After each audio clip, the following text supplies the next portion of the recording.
Welcome to iDream news. తాజా పరిస్థితి మొత్తం కూడా అంటే ఇప్పటి వరకు ఏపీ రాజకీయాల్లో ఏదైతే పల్లె ఓటర్లు ఇచ్చిన తీర్పు అధికార పార్టీకి చాలా ఉత్సాహాన్ని ఇస్తోంది. అయితే ఇప్పుడు అదే అధికార పార్టీకి పట్టణ ఓటర్లు ఏ విధంగా రెస్పాండ్ అవుతారో అనే ఒక భయం కావచ్చు, లేకపోతే ఒక ఆందోళన కావచ్చు అనే దాని మీద కూడా కొంత ఆ చర్చ అయితే జరుగుతున్న నేపథ్యం మనం చూస్తున్నాం. ఇప్పుడు ఆ నేపథ్యంలోనే జూపుడి ప్రభాకర్ గారు ప్రస్తుతం మనతో ఉన్నారు, వైసీపీ నేత. ఆయనతో అసలు ఏంటి పట్టణ ఓటర్లు ఎలా రెస్పాండ్ అవ్వబోతారు అనే అంశం మీద కూడా మనం మాట్లాడే ప్రయత్నం అయితే చేద్దాం. సార్ నమస్తే. నమస్కారం. ఎలా ఉంది సార్? అంటే మీరేమో పల్లెల్లో ఈ హవా చూపించారు, 80% మొత్తం మీరు తెచ్చుకున్నారు. అబో పట్టణానికి వచ్చేసరికి అదే పరిస్థితి ఉండబోతుందా? చాలా క్రిటికల్ క్వశ్చన్. మీరు భారత రాజకీయాల్ని, భారతదేశాన్ని, నైసర్గిక స్వరూపాన్ని క్షుణ్ణంగా పరిశీలిస్తే మామూలుగా ఒక పెద్ద నాయకుడు అంటాడు, భారతదేశంలో 2 భారతదేశాలు ఉన్నాయంటాడు. ఒకటి rural India, second one is urban India. Yes, correct. చాలా రోజుల తర్వాత ఈ మాట అన్నా. ఎస్. సో ఎన్నికలు వచ్చే సమయానికి ఈ 2 కలిపి ఒకే ఇండియా ఎన్నికల సమయాల్లో. అందుకే మీరు చూడండి, 1952 నుంచి జరిగినటువంటి భారతదేశ ఎన్నికలు అంటే రీజనల్ పార్టీస్ ఎమర్జెన్స్ కాకముందు, ఎమర్జెన్సీ అయిన తర్వాత మీరు క్రిటికల్గా మీరు చూడగలిగితే, మీరు కూడా సీనియర్ జర్నలిస్ట్, చాలా ఎన్నికల్ని ప్రజెంట్ చేసి ఉంటారు, చాలా క్రిటికల్గా కూడా అబ్జర్వ్ చేసి ఉంటారు. At the time of elections ఏ పొలిటికల్ పార్టీ అయితే అధికారంలో ఉంటుందో, whether it will be in the state or in the central, okay, నాకున్న స్మాల్ ఎక్స్పీరియన్స్ తోటి నేనేం చెప్పగలనంటే, మీరు అడిగిన ప్రశ్నకి, గ్రామాల్లో 81% రూరల్ ఎన్నికలు జరిగిన తర్వాత, పంచాయతీ ఎన్నికలు జరిగిన తర్వాత, mood of the people of the state జనరల్గా ఆర్ అదర్వైజ్ జనరల్ ఎన్నికలు చూసుకున్నట్టయితే టోటల్గా mood of the voters entire India. ఇక్కడ పంచాయతీ ఎన్నికల్లో పంచాయత్స్ ఎట్ గ్రామ level and municipalities and corporations, MPTs ఉన్నా అవి గ్రామాల్లో ఉంటాయి, లేకపోతే టౌన్స్లో కూడా అక్కడక్కడ వస్తూ ఉంటాయి. 81% తెలుగుదేశం పార్టీ వస్తుందని వాళ్ళు భావించి, వాళ్ళు ఏం భావించారంటే, మొత్తం వాళ్ళు చేసిన విమర్శలు మొత్తాన్ని 2 సంవత్సరాలుగా మీరు చూస్తే, అసలు ఎన్నికలు జరిగితే అయిపోయారు, మీ పని మొత్తం అయిపోతుంది, 80% మాకు వస్తుంది, 20% కూడా రాదు, వైఎస్ఆర్ కాంగ్రెస్ పార్టీ పెట్టారు. కానీ జనం ఇచ్చిన తీర్పు ఏంటంటే 81% వైఎస్ఆర్ కాంగ్రెస్ పార్టీకి ఇచ్చి 19%కి టీడీపీ నెట్టేశారు. దాని మీద ఓడిపోయిన వాళ్ళు పోలీసులు మెట్టి గెలిచారు, లేకపోతే డబ్బు ఇచ్చి గెలిచారు, ఇవన్నీ మాట్లాడచ్చు.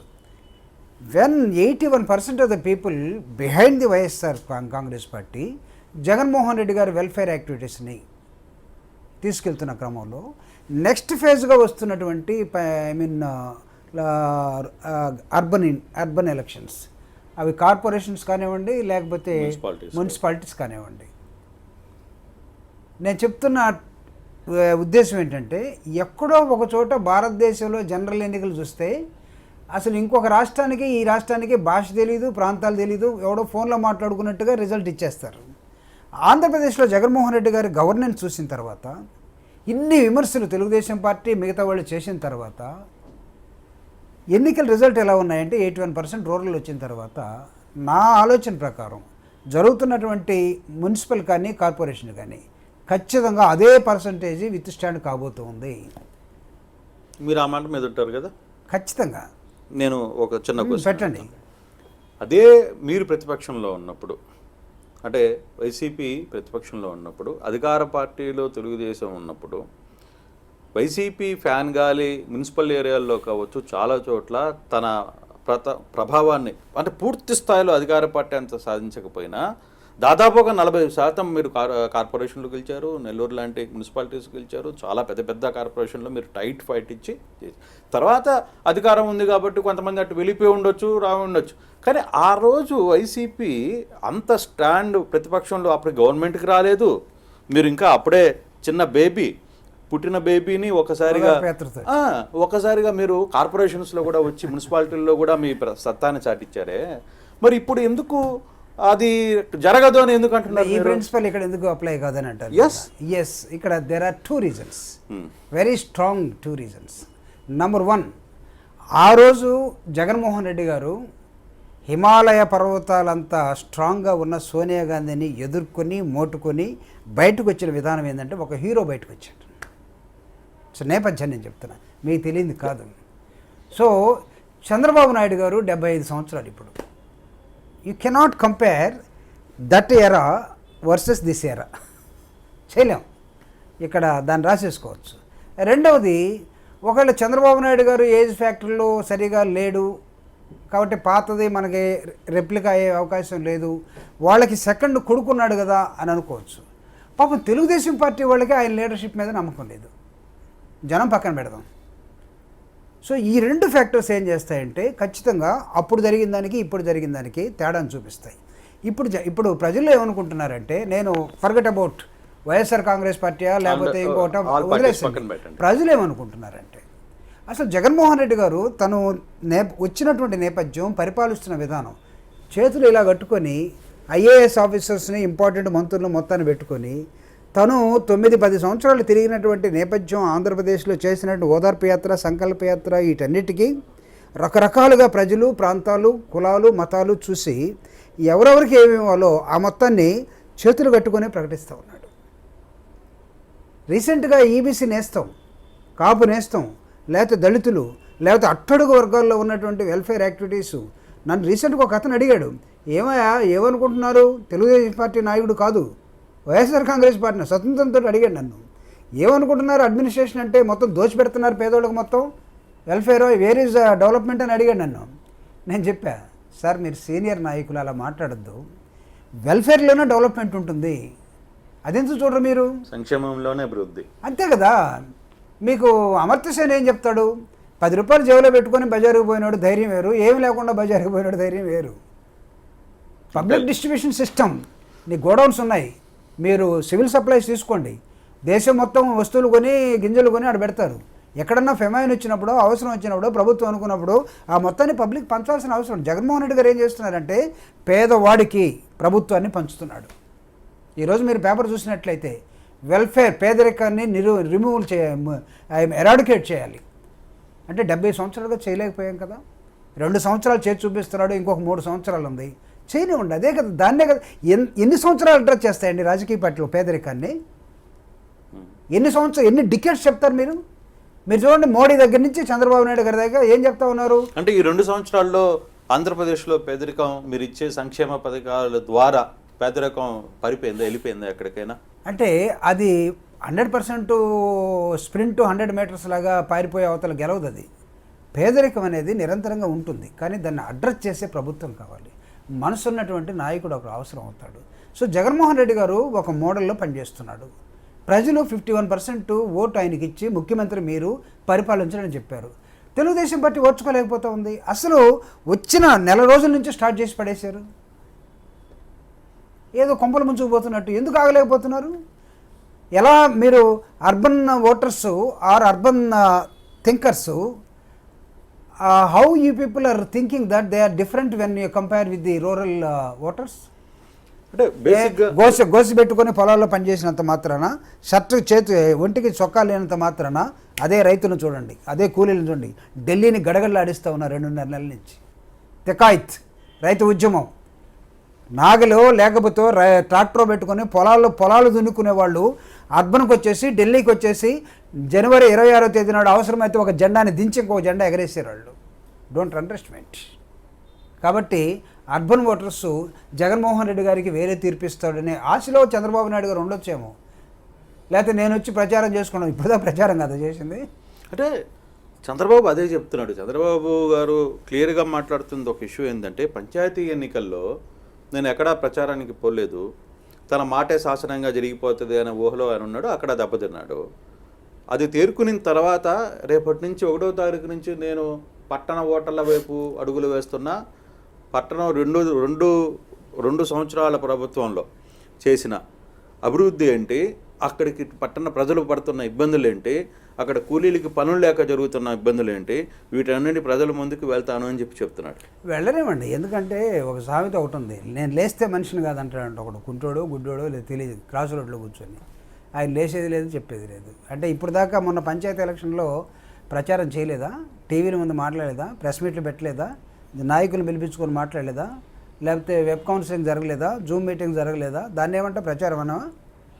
ఇప్పుడు ఓన్లీ ఓటర్స్ దగ్గరికి వచ్చేసి అర్బన్లో నీకు టౌన్స్లో తిరిగితేనే ప్రచారం అవుతుందా? కాదు. నీకు సిస్టమ్ మారిన తర్వాత ప్రతిదీ ప్రచారమే ఆ రాజకీయ పార్టీ వాళ్ళు చేసుకుంటూ ఉన్నారు. మీరు చూడండి, చంద్రబాబు నాయుడు గారు ఒక మేనిఫెస్టో కూడా విడుదల చేశారు. పంచాయతీకి చేశాడు కదా, ఎప్పుడు కొట్టేసింది. ఈవెన్ వాళ్ళు తెచ్చుకున్న ఎలక్షన్ కమిషనర్ కూడా దాన్ని క్వశ్చన్ చేశాడు, నిమ్మగడ్డ రమేష్ కుమార్ గారు. తర్వాత ఆయన మీద ఏదో యాక్షన్ చేశారు. కానీ సో జగన్మోహన్ రెడ్డి గారు ఇదేం చేయలేదే. నేను చెప్తున్నా, చేతులు కట్టుకొని మీ ముందు ఎలా ఉన్నాడో ఓదార్పు యాత్రకు వచ్చినప్పుడు, అడ్మినిస్ట్రేషన్లో ముఖ్యమంత్రిగా కూడా చేతులు కట్టుకొనే ఉన్నాడు. ప్రజలు దాన్ని గమనించారు. అర్బన్లో జరుగుతున్నటువంటి మున్సిపల్ ఎలక్షన్స్ కానివ్వండి, కార్పొరేషన్ ఎలక్షన్స్ కానీ, నా నమ్మకం ఖచ్చితంగా యాజ్ ఇట్ ఈస్గా పంచాయతీ ఎలక్షన్స్ ఎలా వచ్చా అదే రిజల్ట్ ఉండబోతుంది, నో డౌట్. దీనికి చంద్రబాబు నాయుడు గారు ప్రచారం చేస్తారా, లేకపోతే ఆయనతో ఉన్న అలయన్స్లో ఉన్నవాళ్ళు ప్రచారం చేస్తారా, లేకపోతే ఇంకొక ఎవరన్నా తెచ్చుకుంటారా, లేకపోతే కొత్త మేనిఫెస్టో పెడతారా, లేకపోతే అర్బన్ ఓటర్స్ని ఏమన్నా మాయ చేయటం కోసం, లేకపోతే జగన్మోహన్ రెడ్డి గారు ఫెయిల్యూర్స్ అన్నీ వీళ్ళకి చెప్తే వాళ్ళు వినలేదు, వీళ్ళు చెప్తే వీళ్ళు వింటారు అనుకున్నారా? ఫస్ట్ ఆఫ్ ఆల్ ఒక లీడర్ని ప్రజలు నమ్మాలండి. నీ నీ నీ స్ట్రక్చర్ని జనం ఇది నిజమో అని అనుకోవాలి. కాన్ఫిడెన్స్ని కోల్పోయారు కదా లీడర్షిప్లో. Telugu Desam party where is the failure, మీరు core failure of the Telugu Desam party మీరు ఒకసారి చూడగలిగితే the biggest point is that no confidence on leader. అంటే ఇదే విషయం కంటే ఎప్పుడే మాట్లాడతారో తెలియదు. ఇదే విషయం కంటే ముందు మీకు 2 క్వశ్చన్స్ అడుగుతా. పట్టణ ఓటర్లకు సంబంధించి వ్యవహారం చూసుకుంటే ఇప్పుడు 2 ప్రధాన ఇష్యూస్, ఒకటి విజయవాడ కార్పొరేషన్, రెండవది విశాఖ కార్పొరేషన్. ఈ 2 ఎందుకు పర్టికులర్గా అని చెప్తున్నానంటే, ఒకటి విజయవాడ అంటే అమరావతి అక్కడ జరుగుతున్న ఉద్యమనో లేకపోతే రాజధాని తరలింపు అనే అంశం మీద అక్కడ ఒక కార్పొరేషన్ ఎన్నికలు జరుగుతున్నాయి. ఇక్కడ కొత్త రాజధాని రాబోతుంది అనే అంశం ఒకటి పాజిటివ్ అయితే, రెండవది విశాఖ ఉక్కు కర్మాగారం తరలిపోతుంది అనేది ఒకటి మైనస్. ఈ 2 కార్పొరేషన్స్లో ఎలా ఉంటాయి అంటే, అసలు మేజర్గా ఈ 2 కార్పొరేషన్స్ మీదనే ఇప్పుడు ప్రభుత్వం దృష్టి అంతా కూడా కనబడుతుంది. మిగతా అన్ని పక్కన పెడితే ఈ రెండింటిని టార్గెట్ చేసుకున్న ప్రభుత్వం ఎంతవరకు సక్సెస్ అవుతుంది అంటే మీరేం చెప్తారు? So this question is very critical. అంటే you cannot compare Visakha even though steel agitation వచ్చినప్పుడు కూడా విత్ రాజధాని కృష్ణా డిస్ట్రిక్ట్. కానీ ఎక్కడైనా ఇష్యూ, ఇప్పుడు విశాఖ ఇష్యూలో ఇప్పుడు అదే కదా కీలకమవుతుంది, మీరు విజయవాడలో కూడా అదే అమరావతి పొలిటికల్ పాయింట్ ఆఫ్ వ్యూలో వచ్చినప్పుడు మీరు అడిగిన ప్రశ్న చాలా క్లిష్టమైంది. అయితే 2 సపరేట్గా చూడాల్సినటువంటి దృక్కోణం అవసరం ఇక్కడ. నేను first I will come to Vijayawada కార్పొరేషన్కి వచ్చినప్పుడు, విజయవాడ కార్పొరేషన్లో కానీ లేకపోతే విజయవాడలో కానీ మూమెంట్ జరుగుతూ ఉంది. రాజధాని ఉద్యమం దాదాపు 380 రోజులు లేకపోతే ఒక సంవత్సరం అయిపోయింది, దాదాపు వచ్చేసింది. కానీ నీకు పబ్లిక్ డొమైన్లో ఆ ఉద్యమం అనేది దాని మీద పెద్దగా రెస్పాన్స్ లేదు. ఈవెన్ తెలుగుదేశం పార్టీ మొట్టమొదట వాళ్ళు ఉద్యమం ప్రారంభించినప్పుడు దీన్ని రాష్ట్ర వ్యాప్తంగా తీసుకెళ్ళాలి అనుకున్నప్పుడు కూడా దానికి సక్సెస్ కాలేదు. అది ఎందుకో ఆ ఊరు గ్రామాల వరకు, ఆ 29 గ్రామాలు లేదు, ఇప్పుడు ఒక 10 వరకు పరిమితం వరకు వచ్చేసింది. సో వాళ్ళని ఇన్సల్ట్ చేసే కన్నా మనం అక్కడ వరకే వాళ్ళు ఉండిపోయారు. తర్వాత టీవీలో మాట్లాడారు అదంతా, బట్ పబ్లిక్లోకి వచ్చేసరికి అది నిలబడలేదు. కాబట్టి విజయవాడ కార్పొరేషను మనం సపరేట్గా చూడాల్సిన అవసరం ఉంది. ఎందుకంటే ఆ 3 గ్రామాలు మీరు అన్నట్టుగా 29 గ్రామాలు విజయవాడ కార్పొరేషన్లకు రావు, నెంబర్ 1. అయితే ఇంపాక్టు పడొచ్చేమో, పడితే ఎలా ఉండబోతుంది. సో తెలుగుదేశం పార్టీకి నాకు తెలిసి కృష్ణా డిస్ట్రిక్ట్లో సరైనటువంటి వాయిస్ ఇచ్చే నాయకుడు కానీ లేకపోతే పర్ఫెక్ట్గా పార్టీని నడిపించే వాళ్ళు కానీ ఏకతాటి మీద లేదు. రోజు అక్కడ గొడవలే ఉంటాయి వాళ్ళ మధ్య. బుద్ధ వెంకన్న గారు ఒకటి మాట్లాడితే ఎంపీ గారు ఒకటి మాట్లాడతారు. నిన్న కూడా ఒక ఆఫీసు నేను పేపర్లో చూశాను, ఒక ఆఫీస్ ఓపెన్ చేయడం కోసం నాని గారు వెళ్తే ఇంకొక మనుషులు గొడవ పడ్డారు, ఇవన్నీ కూడా. సో అక్కడ తెలుగుదేశంలో యునానిమిటీ అనేది మిస్ అయిపోయింది. అయితే when it comes to the YSR Congress party, అక్కడ ఉన్నటువంటి నాయకత్వం మొత్తం, జిల్లాలో ఉన్న నాయకత్వం, లేకపోతే ఆ జిల్లాలో తెలుగుదేశంలో గెలిచి బయటకు వచ్చినటువంటి వైఎస్ఆర్ కాంగ్రెస్ పార్టీలో చేరకపోయినా జగనన్నతో ఉన్నటువంటి అక్కడ ఉన్నటువంటి ఎమ్మెల్యే కానీ లేకపోతే ఆ ప్రజలు కానీ చేస్తున్నటువంటి వెల్ఫేర్ యాక్టివిటీస్ని, జగన్మోహన్ రెడ్డి గారు తీసుకున్నటువంటి చాలా ధైర్యంగా లోకల్గా టౌన్లోనే వాళ్ళు కాదు, జిల్లా మొత్తంగా చూసినప్పుడు ఈ నేపథ్యం మొత్తం వైఎస్ఆర్ కాంగ్రెస్ పార్టీని ఖచ్చితంగా విజయవాడ కార్పొరేషన్ ఈజీగా గెలుచుకునే అవకాశం ఉంది. రాజధాని డిఫెక్ట్ ఉన్నప్పటికీ, డిఫెక్ట్ ఇన్ ద సెన్స్ అది కొంత ఉద్యమం జరుగుతున్నప్పటికీ. సో ఇక్కడికి వచ్చినప్పుడు మీరు అడిగినప్పుడు చాలా ఇది Visakha corporation and steel plant. Let me clearly tell me one thing. Visakhapatnam steel plant Jaganmohan Reddy గారు ముఖ్యమంత్రిగా ఆంధ్రప్రదేశ్కు ఉన్నప్పుడు he is no way connected to the steel minister of central government or to the public sector's administration. మన దగ్గర water ఇచ్చాం, land ఇచ్చాం, లేకపోతే రేపు కరెంట్ ఇచ్చాం, ఈ బిల్లులన్నీ మనం తీసుకుంటా ఉన్నాం. మనకు రాష్ట్రం విడిపోయిన తర్వాత ఉన్నటువంటి integrated steel plant public sector, లేకపోతే ISO 9000 సర్టిఫికేటు, 9001, 9004 దాకా ఉన్న సర్టిఫికేట్లో ది బెస్ట్ పబ్లిక్ సెక్టర్ ఏదంటే విశాఖ స్టీల్ ప్లాంట్. దీన్ని ఉంచుకోవటం కోసం ఆయన ఎక్కడికైనా పోరాడతానని చెప్పేసి కార్మికులు కూడా పిలిపించి మాట్లాడుకున్నాడు, చాలా ఓపెన్గా. అదే కాదు, వీసాయి రెడ్డి గారు 25 కిలోమీటర్ల పాదయాత్ర చేసి ఒక బహిరంగ సభ చేసి మిగతా రాజకీయ పార్టీలకి వైఎస్ఆర్ కాంగ్రెస్ పార్టీ కమిట్మెంట్కి డిఫరెన్స్ చూపించారు. కాబట్టి వాళ్ళు విశాఖ స్టీల్ ప్లాంట్లో ఉద్యమంలో ఉన్నటువంటి 25,000 మంది ఉద్యోగస్తులు కానీ, లేకపోతే పర్మనెంట్ లేదా టెంపరీగా ఉన్నటువంటి ఇంకొక 75,000 మంది, అది అవుట్ సోర్సింగా లేకపోతే ఇంకొక దానిలో ఉన్నటువంటి కన్సల్టెన్సీలో ఉన్నటువంటి వాళ్ళు ఎవరైనా కానీ, వీళ్ళందరూ కూడా వైఎస్ఆర్ కాంగ్రెస్ పార్టీని ఖచ్చితంగా ఓన్ చేసుకున్నారు అక్కడ. కాబట్టి విశాఖ స్టీల్ ప్లాంట్ ఉద్యమ ప్రభావం వైఎస్ఆర్ కాంగ్రెస్ పార్టీ మీద చాలా పాజిటివ్గా ఉండబోతుంది. రీజన్, వీళ్ళు గెలిస్తే మళ్ళీ ఇక్కడ వీసాయి రెడ్డి గారు, జగన్మోహన్ రెడ్డి గారు, ఇక్కడున్న మంత్రులు, ఇక్కడున్నటువంటి ఎమ్మెల్సీలు, ఇక్కడున్నటువంటి కార్పొరేషన్ మొత్తం ఇది మనం గెలిపించుకుంటే రేపు వీళ్ళు ఎక్కడి దాకైనా పోరాడతారు. కాబట్టి ఎవరికో ఓడిపోయేవాడికి ఓటేసే కన్నా గెలిచేవాడికే, నిలబడే వాళ్ళకే ఓటేద్దామని జగన్మోహన్ రెడ్డి గారి ఆలోచనలో విశాఖ స్టీల్ ప్లాంట్ ఎంప్లాయీస్ మొత్తం నడవబోతూ ఉన్నారు. నెంబర్ 2, మీరు అడిగినటువంటి రాజధాని ఇక్కడికి వస్తుంది కదా, అక్కడ లేదు, ఇక్కడికి వస్తుంది కదా. కాబట్టి ఇక్కడ నార్మల్గా ఈ 3 జిల్లాల ప్రజలు ఏంటంటే చాలా సౌమ్యంగా కనపడతారు. మన మిగతా ప్రాంతాల్లాగా ఎక్కువగా మాట్లాడటం, లేకపోతే చిన్న చిన్న చిట్చాట్లు పెట్టడం, మీటింగ్లు పెట్టడం, టీ బొంగుల దగ్గర మాట్లాడటం, ఇక్కడ కల్చర్ కానట్టుంది. అది వెరీ కామ్. ఇక్కడే ఉద్యమాలు వేరుగా ఉంది. ఉద్యమాలు శ్రీకాకుళ ఉద్యమాలు ఇక్కడే పుట్టుండొచ్చు, లేకపోతే ఈ ప్రాంతం అంతా కూడా చరమండరాజు నుంచి శ్రీశ్రీ దాకా తిరిగి ఉండొచ్చు, ఆదిపట్ల కైలాస్ కానీ వీళ్ళందరూ ఉండుండొచ్చు. కానీ అక్కడి నుంచి ఇప్పుడు చూసినట్లయితే మనం జగదాంబ సెంటర్లో ఉన్నాం. ఇప్పుడు ఇక్కడే శ్రీశ్రీ జగదాంబ సెంటర్ గురించి మాట్లాడాలంటే మహాప్రస్థానంలో సాయంత్రం పూట సముద్రంలో ఎగిరే అలలు చూసుకుంటూ జగదాంబ సెంటర్లో సినిమా హాల్ దగ్గర దోశలు వేసుకొని తింటే ఎంత ఆనందంగా ఉందో అనిపాక కవిత రాస్తాడు.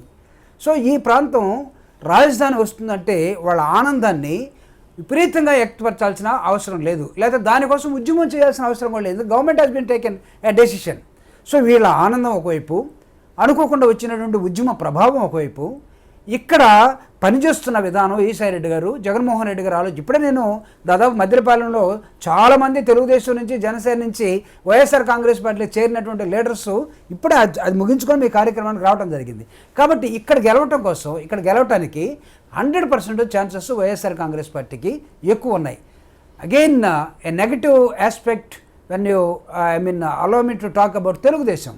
నాకు గెలిచిన 4 ఎమ్మెల్యేలు ఒక ఆయన రిజైన్ చేశాడు, ఒక ఆయన అక్కడి నుంచి వెళ్ళిపోయాడు, ఇంకొక 2 పాపం ఏదో ఉన్నారు కానీ వాళ్ళు ఫేస్ వాల్యూ లేకుండా తిరుగుతున్నారు. జనాన్ని వదిలేశారు. జనంతో ఉన్నటువంటి పెనవేసుకొని తిరుగుతున్నటువంటి వైఎస్ఆర్ కాంగ్రెస్ పార్టీ అహర్నిశలు జగన్మోహన్ రెడ్డి గారి ఆలోచన కోసం పనిచేస్తున్నారంటే వీసాయి రెడ్డి గారి లీడర్షిప్, ఎమ్మెల్యేలు, ఇవన్నీ నాకు తెలిసి ఇక్కడ విశాఖ కార్పొరేషన్ అద్భుతంగా గెలవబోతుంది విత్ థంపింగ్ మెజారిటీ. అక్కడ మీరు అడిగిన విజయవాడ కూడా అదే మెజారిటీతో గెలవబోతుంది. This is my opinion when you ask me very. నేను బేసిక్గా ఏం చెప్తానంటే, అంటే ఇష్యూస్ని తీసుకునేటప్పుడు ఒక్కొక్క ప్రాంతంలో ఒక్కొక్క ఇష్యూ వచ్చినప్పుడు ఆ ఇష్యూకి సంబంధించిన ఇంపాక్ట్, ఆ ఇష్యూకి సంబంధించిన కొంత ఆలోచన, కొంత డిస్కషన్ ప్రతి ఒక్క పబ్లిక్ చేయడం సహజం కదా.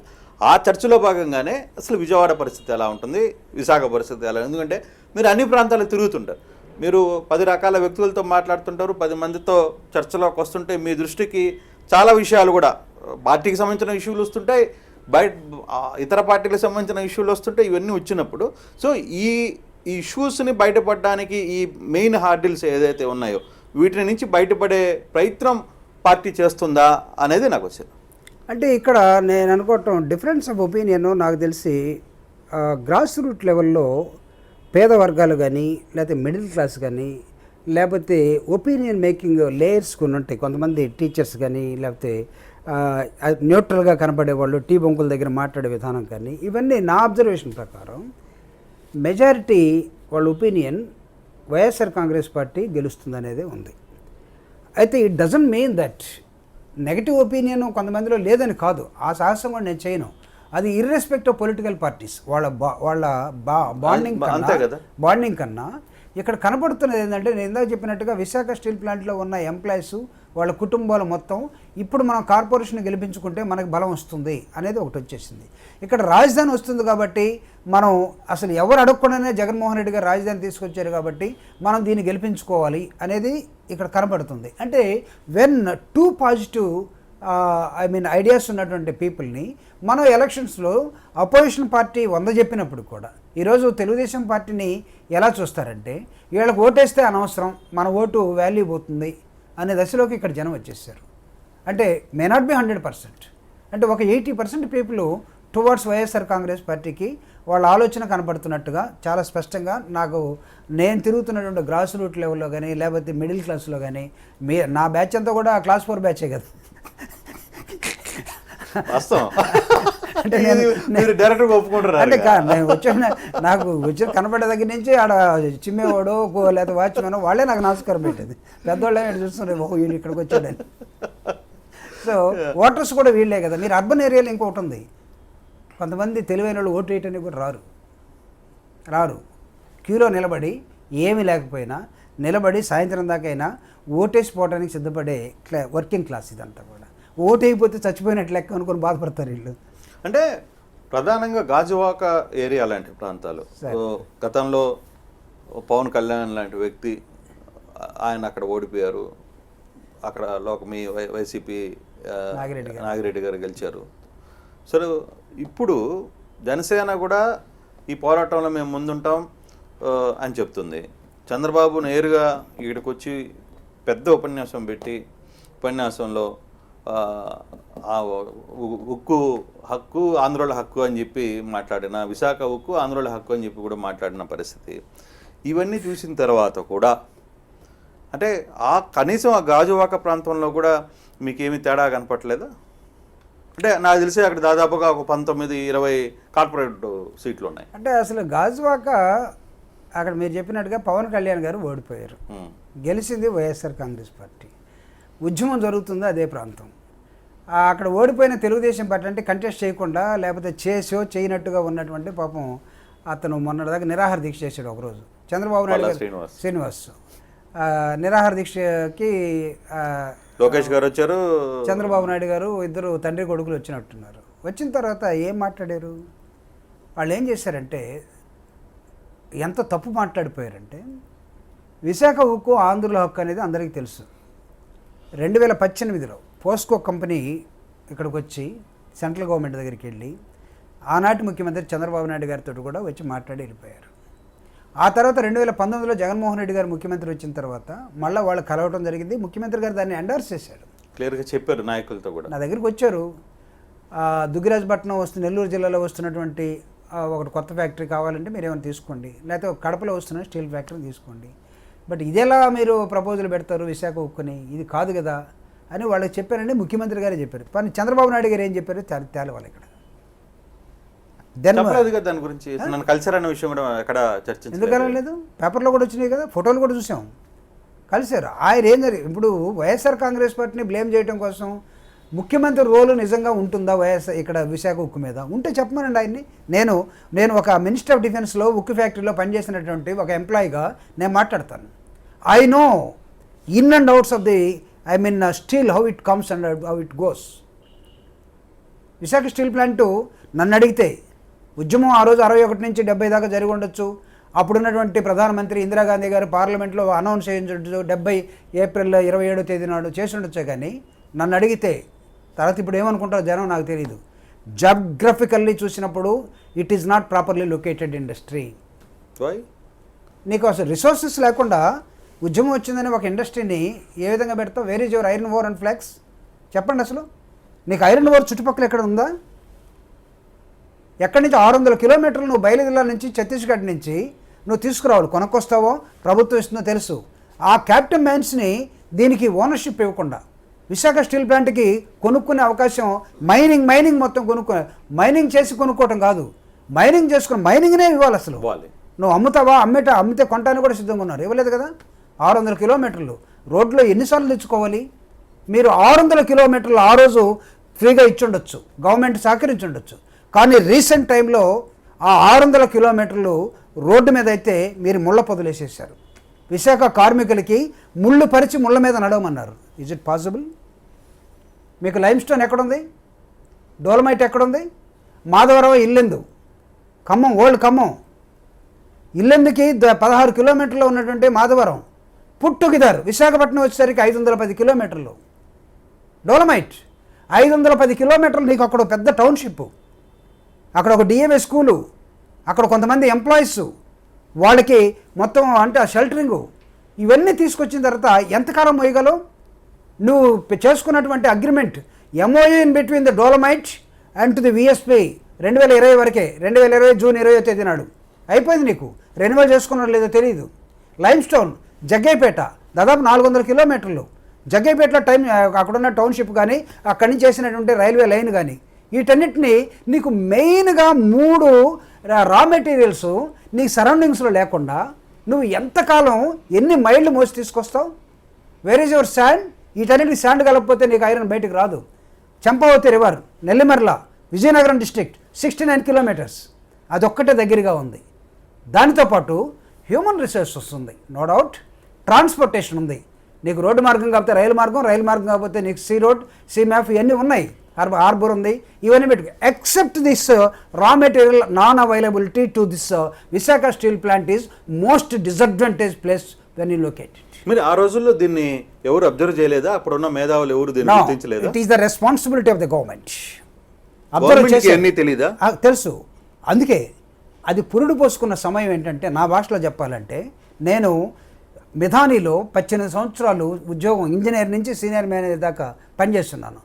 అయినో రా మెటీరియల్ ఎక్కడి నుంచి వస్తుంది, ఎక్కడ ఫర్నేస్లో ఉంది, ఈ ఫర్నేస్ కెపాసిటీస్ ఏంటి, ఫర్నేస్ అది ఫీలా, ఎల్పిజి గ్యాసా, లేకపోతే కోలా, లేకపోతే హైడ్రలా, వీటన్నిటితోటి మీ ఫర్నేస్ ఎలా నడుస్తుందో, ఫర్నేస్లో 1300 డిగ్రీల సెంటీగ్రేడ్ ఈ రా మెటీరియల్ నుంచి లేడల నుంచి నువ్వు చేసిన తర్వాత అది లిక్విడ్ స్టేజ్లో వచ్చేసి నీ హాట్ రోలింగు లేకపోతే కోల్డ్ రోలింగు ఆ బెల్ట్ మీద వెళ్ళే క్రమంలో అక్కడ ఉన్నటువంటి ఎంప్లాయీస్ ఏ విధంగా మాడిపోతారు, బయట నీ కస్టమర్ ఎవరు, నువ్వు చేయాల్సిన ప్రాసెస్ ఏంటి, నీకున్నటువంటి అది నీకు షీట్ ఉందా, లేకపోతే స్లాబ్ ఉందా, లేకపోతే రాడ్ ఉందా, లేకపోతే రింగ్స్ ఉన్నాయా, లేకపోతే మిగతా ఉన్నటువంటి ఫోర్జింగ్ ఉందా, న్యూమాటికా, హైడ్రాలికా, లేకపోతే నీ దగ్గర ఉన్నటువంటి ఎంప్లాయీస్ కెపాసిటీ ఏంటి, ఇంజనీరింగ్ బ్రెయిన్స్ ఏంటి, ఇవన్నీ కూడా ఇంటిగ్రేటెడ్ సిఎన్సి మిషన్స్ మొత్తం కూడా ఇంపోర్టెడ్. నీ కస్టమర్ చైనాలో ఉన్నాడు, చైనా వాడు ఏ క్వాలిటీ ఆశిస్తాడు? థర్డ్ రేట్ క్వాలిటీ తీసుకోడు. నీ కస్టమర్ అమెరికా, యుఎస్ఏ, ఏ క్వాలిటీ ఇస్తావు? The most and foremost important quality material steel, not only for Indian construction, ప్రపంచవ్యాప్తంగా ఉన్నటువంటి కన్స్ట్రక్షన్ మొత్తానికి ఉపయోగపడే the important sophisticated and integrated factory in India is Visakha steel plant. దీనికి నువ్వు captain mines ఈ రోజు వరకు 30 సంవత్సరాలుగా, ఎప్పుడు 1970లో నువ్వు అనౌన్స్ చేసి 2020లో మాట్లాడుకుంటున్నావు అంటే ఎన్ని సంవత్సరాలు? దాదాపు 55 సంవత్సరాలు. అంటే 92-92లో దీని ఆపరేషన్లోకి వచ్చింది. 70లో ఇందిరాగాంధీ గారు అనౌన్స్ చేస్తే 82లో USSR, United Soviet Socialist Russia దాంతో అగ్రిమెంట్ చేసుకొని ఆ రోజు ఉన్నటువంటి డస్టర్ కంపెనీ దాంతో కన్స్ట్రక్షన్ కోసం ఒక ఎంఓఏ చేసుకొని 92లో పివి నరసింహన్ గారు ప్రధానమంత్రిగా ఉన్నప్పుడు బ్లాస్ట్ ఫర్నెస్ని ఓపెన్ చేయడం కోసం ఆయన ఇక్కడికి వచ్చాడు. 92లో భారతదేశ పరిస్థితి ఏంటి? Liberalisation, privatisation and globalisation. మొత్తం ఆయన రాజీవ్ గాంధీ గారు చనిపోయిన తర్వాత భారతదేశం మొత్తం డోల్డ్రమ్స్లోకి వెళ్ళిపోయింది. పివి నరసింహరావు గొప్ప ఎకానమిస్టు, ఆయనకి ఇంకో అడ్వైజర్గా ఉన్నటువంటి మన్మోహన్ సింగ్, వీళ్ళిద్దరు మాత్రమే దేశాన్ని బతికించగలరు అనుకుంటే రిజర్వ్ బ్యాంక్లో ఉన్న గోల్డ్ను సహా అమ్మేసి పెట్టినటువంటి సమయం 1992. ఆ సమయంలో పబ్లిక్ సెక్టర్స్ పరిస్థితి ఏంటి?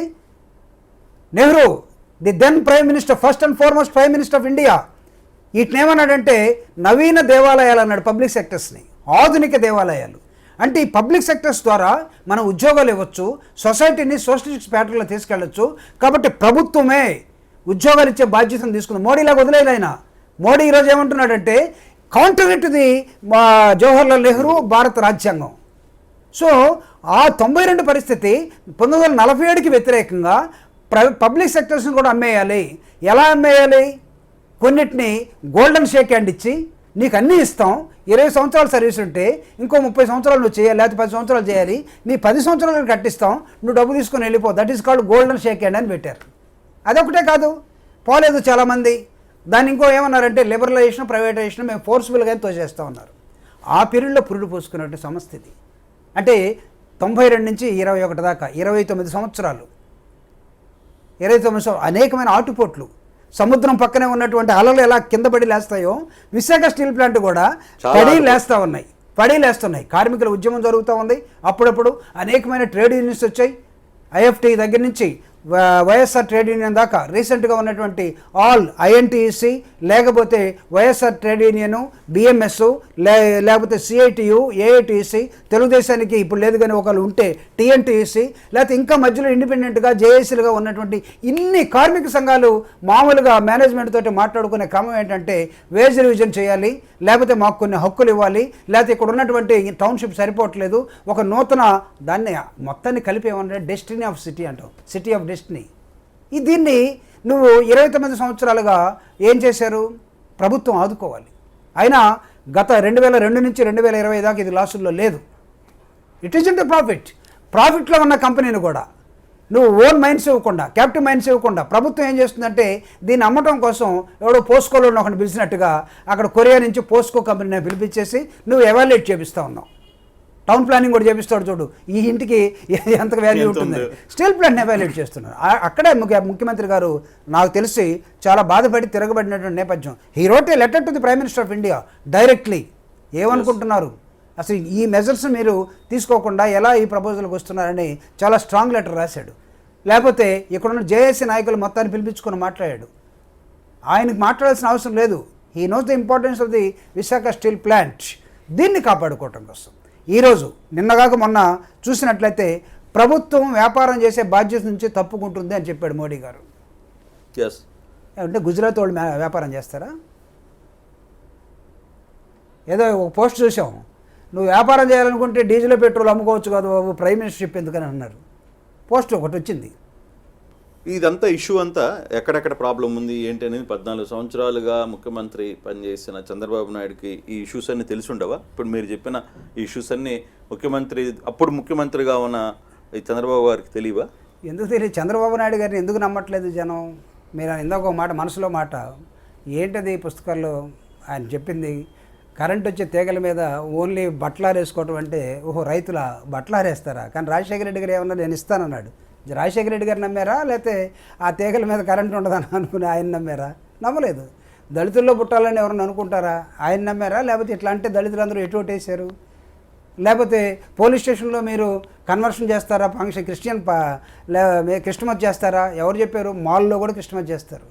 మీరు జీవిక మాల్కి వెళ్ళండి, ఎయిర్పోర్ట్కి వెళ్ళండి, వ్యాపార సంస్థలకు వెళ్ళండి, బజార్లోకి వెళ్ళండి, ఇర్రెస్పెక్ట్ ఆఫ్ రిలీజియన్.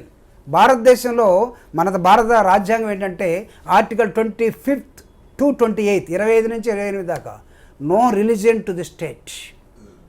రాజ్యానికి ఒక రిలీజియన్ అంటూ ఉండదు. అదే లౌకిక రాజ్యం. ఎవరి నమ్మకం ప్రకారం వాళ్ళు చేసుకో. ఎన్ని కోట్ల దేవతలు అండి ఈ దేశంలో, ఎన్ని కోట్ల నమ్మకాలు. మీరు చూడండి, అక్కడి నుంచి జమ్మూ కాశ్మీర్ నుంచి ఇక్కడ శ్రీనగర్ దాకా ఒకటి భాష ఒకటికి అర్థమవుతుందా? సముద్ర తీరంలో ఒకడు మాట్లాడతాడు, మన ఊళ్ళలో ఉండేవాడు ఒకడు మాట్లాడతాడు, అడవుల్లో ఉండేవాడు ఒకడు మాట్లాడతాడు. 7 సిస్టర్స్గా ఉన్నటువంటి సిక్కిము, నాగాలాండ్, అరుణాచల్ ప్రదేశ్ వాళ్ళ భాష మనకు అర్థం కాదు. తిప్పితంతే ఢిల్లీలో మాట్లాడే భాష తమిళనాడుకి అర్థం కాదు, కన్నడ వాళ్ళు మాట్లాడేది తెలుగు వాళ్ళకి అర్థం కాదు. ఇన్ని భాషల్ని లింక్ చేసి ఉన్నటువంటి ఈ దేశంలో అనేకమైన భాషలు, ప్రాంతాలు, మతాలు, కులాలు, అవహేళన, నిరుద్యోగం, ఆకలి, దాంతోపాటు అంటరానితనం, 70 సంవత్సరాలుగా ఏడుస్తున్నటువంటి ఈ పాలకులు ఎవరైతే ఉన్నారో అడ్రస్ చేయాల్సింది ఎవరిని? వీటన్నిటిని తీసేయటం కోసం, రిమూవ్ ఆల్ ఈ రుగ్మతలను తీసే. అదే కదా పరిపాలన. జగన్మోహన్ రెడ్డి గారు పేదరికం అనే దాన్ని తీసేస్తామనేసరికి ఆయన మీద తిరగబడతా ఉన్నారే. 70 సంవత్సరాలు చేయాల్సింది అదే కదా. ఆకలిని తీసేయండి, కులాన్ని తీసేయండి, మతాన్ని తీసేయండి, అవసరమైతే సెక్యులర్ అనే దాన్ని మనం రాసుకున్నాం కదా భారత రాజ్యాంగంలో. దాన్ని అదే నీ రిప్రజెంటేటివ్ 40 సంవత్సరాలు ఇండస్ట్రీ పెట్టుకొని 14 సంవత్సరాలు ముఖ్యమంత్రిగా పెట్టుకొని అన్నీ తెలుసు నాకే అనిపించుకునే వ్యక్తి ఇతన్ని తప్ప అందరినీ నమ్మండి అని ప్రజలు అనుకునే దశలోకి వెళ్ళిపోతే ఏం చేస్తారు? కానీ ఇటీవల ఒక సీరియస్ అలిగేషను, నేను అది ప్రస్తావన చేయొచ్చో లేదో కానీ, అంటే బహిర్గంగా ఆయన మాట్లాడాడు కాబట్టి నేను అది మీ ముందుకు తీసుకురావాలని ప్రయత్నం చేస్తాను. ఒక ముఖ్యమంత్రిని పట్టుకొని, ఒక క్రిస్టియన్ ముఖ్యమంత్రి, ఒక క్రిస్టియన్ డీజీపీ, ఇక కొన్ని పేర్లు చెప్పుకుంటూ వీళ్ళంతా క్రిస్టియన్స్, ఎందుకు ఈ విధంగా తయారైందని చెప్పి చంద్రబాబు మాట్లాడిన పరిస్థితి. అంటే ఎక్కడ ఎప్పుడు కూడా నాకు తెలిసి ఇటువంటి వ్యాఖ్యలు, అంటే అధికారంలో ఒక ముస్లిం ఉన్నా, ఇంకొకరున్నా ఎక్కడ మాట్లాడిన పరిస్థితి నేను ఎక్కడ చూడలే. ఎందుకని ఇటువంటి సిచ్యువేషన్స్ మీరు ఆ విధంగా క్రియేట్ చేస్తున్నారా ఈ మధ్య? When it comes to the Christianity or any other religion, it's a way of life. 100% it's a way of life. అది ఒక మార్గం అంతే. It's a belief. ఎవరి నమ్మకం వారిది కదా. మనం అనుకుంటాం మనం చూపించే దేవుడిని అడవిలో ఉన్నవాడు చెట్టుకు మొక్కుతాడండి, ఇంకో రకంగా దేవుడు. నేను ఒక ఫారెస్ట్ ఆఫీసర్ని మధ్య కలిస్తే అతను సస్పెండ్ అయ్యాడు. ఎందుకు సస్పెండ్ అయ్యాడంటే చెట్టును కొట్టడానికి ఎవడో వచ్చాడంట స్మగ్లరు, వాడిని తరుముకుంటే వాడి తర్వాత ఈయన్ని ఏసీబీఓడికి పట్టించాడు, సస్పెండ్ అయ్యాడు. ఏమయ్యా చాలామంది అధికారులు వదిలేస్తున్నాడు, నువ్వెందుకు వదిలేంటే చెట్టు నాకు అన్నం పెడుతుంది సార్, నా తల్లి. చెట్టును మొక్కుతాం, పుట్టలు మొక్కుతాం, కనబడే సూర్యుని మొక్కుతాం, లేకపోతే సహాయం చేస్తే నీలాంటి మనిషికి మొక్కుతారు. ఇన్ని నమ్మకాలు ఈ దేశంలో ఉన్నాయి. రాళ్ళకే కాదు, రెప్పలకే కాదు. మనిషి తన నమ్మకం ప్రకారం వెళ్తూ ఉంటాడు. సో ఒక మనిషి నమ్మకాన్ని దెబ్బతీసే అధికారం ఇంకొకరికి ఉండకూడదు, ప్రధానంగా రాజకీయ నాయకులకి ఉండకూడదు. జగన్మోహన్ రెడ్డి గారి బిలీఫ్ క్రిస్టియానిటీ అయి ఉండొచ్చు. ఆయనే చెప్పాడు, నాకు దేవుడు ఇచ్చినటువంటి అవకాశాన్ని, ప్రజలు ఇచ్చినటువంటి ఈ తీర్పుని ఒక ముఖ్యమంత్రిగా నేను ఈరోజు ఎలా చేశానో దీనికి ఇంకా అద్భుతంగా చేయాలంటే రేపు ఏం చేయాలి, నా భాషలో చెప్పాలంటే నేను ప్రేయర్లో పెట్టుకుంటాను అన్నాడు. నువ్వు వెంకటేశ్వర స్వామి దగ్గరికి వెళ్ళినా ప్రేయరే కదా, ఎక్కడికి వెళ్ళినా ప్రేయరే కదా, మసీదుకి వెళ్ళినా ప్రేయరే కదా. ఇప్పుడు ఆయన భాష అన్నాడు. అంటే నువ్వు ముఖ్యమంత్రిగా ఉన్నప్పుడు క్రిస్టమస్ వస్తే నువ్వేం బైబిల్ చదవచ్చు, జగన్మోహన్ రెడ్డి గారు ముఖ్యమంత్రిగా ఉన్నప్పుడు క్రిస్టమస్ వస్తే జగన్మోహన్ రెడ్డి గారు బైబిల్ చదివితే తప్పు అయిపోద్దా? డీజీపీకి ఒక నమ్మకం ఉండద్దా? పాపం డీజీపీ గారు వాళ్ళకి భయపడిపోయి, ఆయనకి నమ్మకం క్రిస్టియానిటీ అని చంద్రబాబు నాయుడు గారు ఎంటబడ్డాడని భయపడిపోయి స్వామిగారి దగ్గరికి కూడా వచ్చాడు. నిన్న స్వామిగారి దగ్గరికి రాకూడదని కాదు, వెంకటేశ్వర స్వామి గారి దగ్గర ఏడుకోండి వెళ్ళాడు. అంటే ఆయన రామ మందిరానికి కూడా డబ్బులు ఇచ్చాడు, డొనేషన్ ఇచ్చాడు. అంటే ఇవ్వకూడదని ఏం లేదు కదా సార్, సెక్యులర్ కంట్రీ కదా. సో కాబట్టి తొందరపడి ఒక వ్యక్తి నమ్మకం మీద, ఒక కుటుంబం నమ్మకం మీద, ఒక వ్యవస్థ నమ్మకం మీద నువ్వు మనోభావాన్ని దెబ్బతీయాలని చూస్తే జనం ఏమనుకుంటారంటే ఏంటి అవగాహన లేకుండా మాట్లాడుతున్నారు వీళ్ళు, తప్పు కదా అని అనుకుంటారు. అంటే నీకు క్రిస్టియన్స్ ఓట్లు వేయలేదని జగన్ మొత్తం వేసారని జీవితకాలం ఇక జగన్ని క్రిస్టియన్స్ని తిట్టుకుంటూ ఉంటావా? Fundamental mistake. 40 సంవత్సరాల రాజకీయ జీవితం అంటారు కదా, పొలిటికల్ లైఫ్ నాది 40 years ఇండస్ట్రీ అని చెప్తుంటారు. 14 సంవత్సరాలు ముఖ్యమంత్రిగా పనిచేసిన వ్యక్తి ఇటీవల కాలంలో వరుసగా గుళ్ళ మీద దాడులు జరిగినప్పుడు అసలు మంది రామ జన్మభూమి జై రామ అని మాట్లాడటం ఒకటి, తర్వాత రెండో జై శ్రీరామ్ అని బీజేపీ వాళ్ళు అసలు మేము కదా అనాల్సిందే. వాళ్ళు ఒత్తుకున్నారు, అదే మా స్లోగన్ మీరు తీసుకుంటారు, సైకిల్ దొంగలు ఇచ్చేస్తుంది మా స్లోగన్ అని వాళ్ళు భయపడుతుంటారు. మరోవైపు క్రిస్టియానిటీ మీద ముఖ్యమంత్రిని, డీజీపీ గారిని అందరినీ టార్గెట్ చేస్తుండే. అంటే మూడవది, ఇప్పుడు విశాఖ పీఠాధిపతి స్వామి స్వరూపానంద స్వామిని కూడా దొంగ స్వామి అని మాట్లాడుతున్న పరిస్థితి. అంటే స్వామికి ముఖ్యమంత్రి గారు నచ్చారు, ఆయన పోవడం లేదు, మీలాంటి అందరూ చాలామంది పోయి కలుస్తున్నారు, కలవడంలో తప్పే ఉంది. దాన్ని కూడా ఇప్పుడు ఆయన దొంగ స్వామి చేసి అక్కడ ఈ మాట మొన్న వైజాగ్ వచ్చినప్పుడు చంద్రబాబు నేను మీకు ఒకటి చూపించిన చెప్పింది. ఒకవేళ ఆయన దొంగ స్వామి అని అనుంటే అన్నారండి. రికార్డెడ్, అది ఆన్ రికార్డెడ్, దొంగ స్వామిని కాదు, ఆన్ రికార్డెడ్గా చంద్రబాబు నేను మీకు మాట్లాడిన ఫోటో మాట. చూపిస్తా, మీకు ఫోటో చూపిస్తా. అదే స్వామితో మంతనాలు జరుపుతున్న చంద్రబాబు నాయుడు గారు. ఇది కొంచెం జూమ్లో తీసుకోబా ఫోటో. సార్ మీరు చూడగలరా? అదే స్వామితో మంతనాలు జరుపుతున్న చంద్రబాబు నాయుడు గారు. ఒకవేళ ఈయన దొంగ స్వామి అయితే మనమేంటి? అది ఆయనకేం తెలియాలి. ఇప్పుడు సమాధానం చెప్పాల్సి ఈ స్వామి చెప్పాలి. నేను నా దగ్గరికి అప్పుడు వచ్చావు కదా అబ్బాయి. అంతేగా, ఆయనతో పాటు చాలా మంది మంత్రులు కూడా వెళ్ళారు కదా.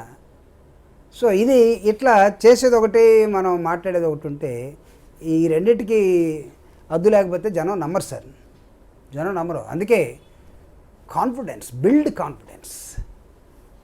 బిల్డింగ్లు కట్టడం లేకపోతే వ్యాపారం బిల్డ్ చేయడం కాదు, try to build confidence. Rajasekhara Reddy గారి హీరోయిజం ఎక్కడండి? నాకు తెలిసి మీరు కూడా ఆయనతోటి అద్భుతంగా దగ్గరగా చనువుగా మెలిగినటువంటి ఒక జర్నలిస్టు. దూరంగా కనబడితే కళ్ళతోటి, దగ్గరగా కనబడితే పొట్టతోటి, ఇలా అంటే ఏంటి కొద్దిగా పెరిగింది జాగ్రత్త చూసుకో ఆరోగ్యంగా. ఆ కాన్ఫిడెన్స్ని జనంలో మనం ఇవ్వాల్సిన అవసరం ఒక లీడర్గా. జగన్మోహన్ రెడ్డి గారు ఏంటి, తిరిగాడు 9 సంవత్సరాలు, ఓదార్పయాత్ర, సంకల్పయాత్ర తిరిగాడు, ప్రజలు ఒక నిర్ణయం చేశారు, ముఖ్యమంత్రిగా ఉన్నారు.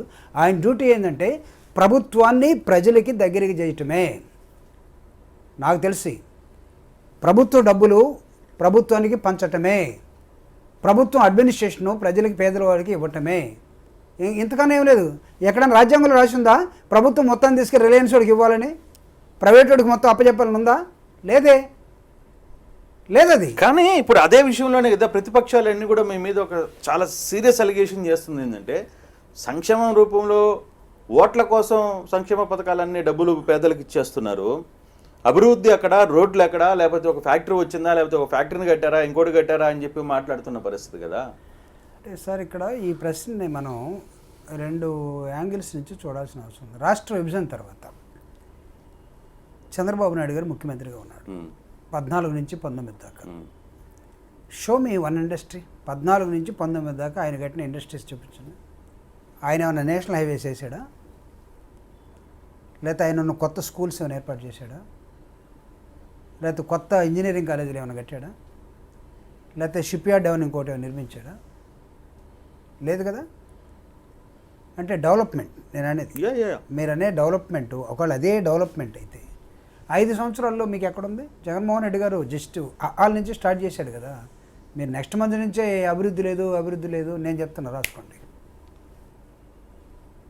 Welfare is it not the index of the development? వెల్ఫేర్లో డెవలప్మెంట్ లేదని ఎవడంటాడు అసలు? హ్యూమన్ రిసోర్సెస్ డెవలప్మెంట్ ఒక డిపార్ట్మెంటే పెట్టుకున్నాం మనం. ఏదో బ్రిడ్జ్ కడితే, మనం యానం బ్రిడ్జ్ కడితేనే డెవలప్మెంటు, లేకపోతే ఒక ఫ్యాక్టరీ కడితేనే డెవలప్మెంట్ కాదు, హ్యూమన్ రిసోర్సెస్ డెవలప్మెంట్. ఈరోజు అట్టడి వర్గాలుగా, నెగ్లెక్టెడ్ కమ్యూనిటీస్గా, సమాజానికి దూరంగా 70 సంవత్సరాలు స్వతంత్రం వచ్చినప్పటి నుంచి లెక్కేసుకుంటే తరతరాలకు వదిలేద్దాం. ఎవడు బ్రిడ్జ్ చేయాలి ఇది? Is it not the responsibility of the state? మీరు ఒకటి కడితేనే మీరు డెవలప్మెంట్ అంటున్నారు. ఈ కొన్ని లక్షల కోట్ల రూపాయలని ప్రజలకు ఇస్తూ ఉన్నాడు ఆయన. వెల్ఫేర్ ఎక్కడ జరుగుతుంది? నాడు నేడు స్కూల్ చూడండి అండి, ఏంటిది అసలు తమాషానా? ఎవడైనా చేశాడా ఈ దేశంలో ఇంతవరకే? ఈజీగా తీసుకుంటున్నారేమో. ఆ స్కూల్స్లో introduce English medium. Doctor Babasaheb Ambedkar ఒక మాట చెప్తాడు, English language is something like a lioness. పులి పాలు తాగినోడు ఎంత శక్తివంతంగా ఉంటాడో అలాంటిదంటే ఇంగ్లీష్ వచ్చి ఉండటం. పెరేరా ఒకటి అంటాడు, it's a linking language rather than Hindi. Hindi కాదు లింకింగ్ లాంగ్వేజ్ ప్రపంచానికి, ఇంగ్లీష్ నేర్పండాయా, అది లింకింగ్ లాంగ్వేజ్ అవుతుందంట. ప్రాక్టికల్గా మీరు సత్యం రామలింగరాజు, సత్యం కంప్యూటర్స్ సాఫ్ట్వేర్ మీరు చూడండి. సత్యం ఎప్పుడైతే సాఫ్ట్వేర్ అనే బిజినెస్ని తీసుకున్నాడో, ఎవరిని ఇంజనీర్స్గా పెట్టుకున్నాడు? ఎక్కడైతే నారాయణ స్కూల్లో ఇంగ్లీష్ మీడియంలో చదివాడో, ఎక్కడైతే చైతన్య ఇంగ్లీష్ మీడియం చదివాడో, ఎక్కడైతే నలంద ఇంగ్లీష్ మీడియం చదివాడో వాళ్ళందరినీ సత్యం రామలింగరాజు, సత్యం కంప్యూటర్స్ తీసుకొని ప్రపంచవ్యాప్తంగా పంపించాడు. Is it not the exposure? Jaganmohan Reddy గారు ఏం చేస్తున్నాడు? ఒక నారాయణ, ఒక చైతన్య, ఒక నలంద మాత్రమే కాదు, why not the all the government schools English medium? Is it not the development of the human resources? ఒక వ్యక్తి నీకు సత్యం కంప్యూటర్స్ ద్వారా అమెరికా వెళ్ళిపోతే ఆ కుటుంబాలన్నీ కూడా ఎంత అద్భుతంగా ఉన్నాయి. దానికి ఏమన్నారు? తెలుగు చచ్చిపోయింది, తెలుగును చంపేశాడు, కల్చర్ పోయింది, పంచులు కట్టుకున్న వాళ్ళ దాకా మాట్లాడారు. వాళ్ళ మనవాళ్ళు, వాళ్ళ కొడుకులు, వాళ్ళ మనవరాళ్ళు మొత్తం అమెరికాలో ఉండాలి, వాళ్ళు మాత్రం ఇంగ్లీష్ మాట్లాడాలి. గ్రామాల్లో ఉండేవాడు, ప్రభుత్వ బడుల్లో ఉండేవాడు, వీడు ఇంగ్లీష్ మాత్రం మాట్లాడటానికి లేదు. వీడు మాట్లాడకపోతే ఇంగ్లీష్ చచ్చిపోయిందంట. అంటే జగన్మోహన్ రెడ్డి గారు నిన్నేమన్నాడు? జగన్మోహన్ రెడ్డి గారు అవసరమైతే సిబిఎస్ఈ సిలబస్ పెట్టేస్తానన్నాడు. సిబిఎస్ సిలబస్ మనం మాట్లాడుతున్నటువంటి విశాఖ స్టీల్ ప్లాంట్, అక్కడున్న టౌన్లో ఉన్నటువంటి మొత్తం సిబిఎస్ఈ సిలబస్ ఉంటుంది. కేంద్రీయ విశ్వవిద్యాలయం సిబిఎస్ఈ సిలబస్ ఉన్నటువంటి ప్రతి స్కూల్లో there is no Telugu medium. ఎందుకు కోర్టులు ఇంటర్ఫీర్ కావు? నేను అడుగుతున్నా. కోర్టులు జగన్మోహన్ రెడ్డి గారి డెసిషన్స్ మీద ఎందుకు ఇంటర్ఫీర్ అయ్యాయి? అంటే జగన్మోహన్ రెడ్డి గారు నాడు నేడుతోటి ఎలిమెంటరీ స్కూల్స్ నుంచి మొత్తం ఇంగ్లీష్ మీడియం ఇంట్రడ్యూస్ చేయండి, నా పిల్లలు ఎలా ఇంగ్లీష్ మాట్లాడుతున్నారో నా రాష్ట్రం పిల్లలు కూడా అదే విధంగా మాట్లాడాలి. When you will understand the international language అయితే నువ్వు ఎక్స్పోజర్ లేకుండా నీ కులానికో, నీ వర్గానికో, లేకపోతే నువ్వు స్కూల్ పెట్టినాడుకో వాడికి మాత్రమే చేసుకుంటే ఈ బ్రిడ్జిని ఎవడు చేయాలి? It is the responsibility of the government. Who is heading the government? Who is in to the governance? ఈరోజు జగన్మోహన్ రెడ్డి గారు. ఇది హ్యూమన్ రిసోర్సెస్ డెవలప్మెంట్. దీన్ని చూడకుండా లేకపోతే ప్రతి నీడీ పర్సన్కి 75,000 రూపాయలు వాళ్ళ కుటుంబానికి ఒక సంవత్సరానికి, అది ఎస్సీ కార్పొరేషనా, కాపు కార్పొరేషనా, బీసీ కార్పొరేషనా ఇస్తానన్నాడు. మీరేం చేసుకుంటారో చేసుకోండి, దానిలో తప్పేంటి అసలు? అది డబ్బులు వంచడం అవుతుందా? లేకపోతే అమ్మఒడి ఉంది, మీ పిల్లల్ని కూలికి కాదు, పొలాల్లో ఎవడికో ఊడిగం చేయటం కోసం కాదు, బడికి పంపండి, అది ఓట్లు కొనుక్కోవడం అవుతుందా? నేను అడుగుతున్నా. ఎలా అంటారు? సో గవర్నమెంట్ పంప్ చేస్తూ ఉంటే government soldering the main responsibility now. అమాయకంగా కనపడుతున్నాడు జగన్మోహన్ రెడ్డి గారు. ఈ సంథింగ్ లైక్ ఏ స్టీల్, విశాఖపట్నం స్టీల్ ఎవడు వంచలేడు, ఇక్కడ వంచలేడు. సో ఈ డెవలప్మెంట్ని మీరు ఒక రోడ్డు వేస్తే డెవలప్మెంట్ రోడ్లు వేయాలి. రోడ్లు ఎక్కడ పోయినా లేవా? నడవట్లేదా? ఇన్ని కొత్త వెహికల్స్ వస్తున్నాయి కదా, గుంటలు పడితే గుంటలను పోర్చడం లేదా? There is R&B department. లేకపోతే నేషనల్ హైవేస్ ఉంది, లేకపోతే రూరల్ డెవలప్మెంట్లో సిమెంట్ రోడ్స్ ఉన్నాయి, లేకపోతే వేస్తాం వేయరని కాదు. మెయిన్ వైల్ ఫోకల్ పాయింట్స్ ఏదైతే ఉన్నాయో, health, take for example health మీద, ఎడ్యుకేషన్ మీద జగన్మోహన్ రెడ్డి గారు పెడుతున్నటువంటి ఈ ఫోకస్ ఏదైతే ఉందో దయచేసి డిస్టర్బ్ చేయడానికి ప్రయత్నిస్తే పేద వర్గాలు దాన్ని తీసుకున్నటువంటి, నిన్న ఒక టీచర్ చెప్తున్నాడు నాకు, లాస్ట్ ఇయర్ దాకా ప్రభుత్వ పాఠశాలలో విద్యార్థులు కావాలంటే టీచర్ని ఎక్కడ తీసేస్తాడండి? టీచర్ రోడ్డును పడి పిల్లల్ని నేర్కొచ్చేవాడు, తెచ్చుకునేవాడట.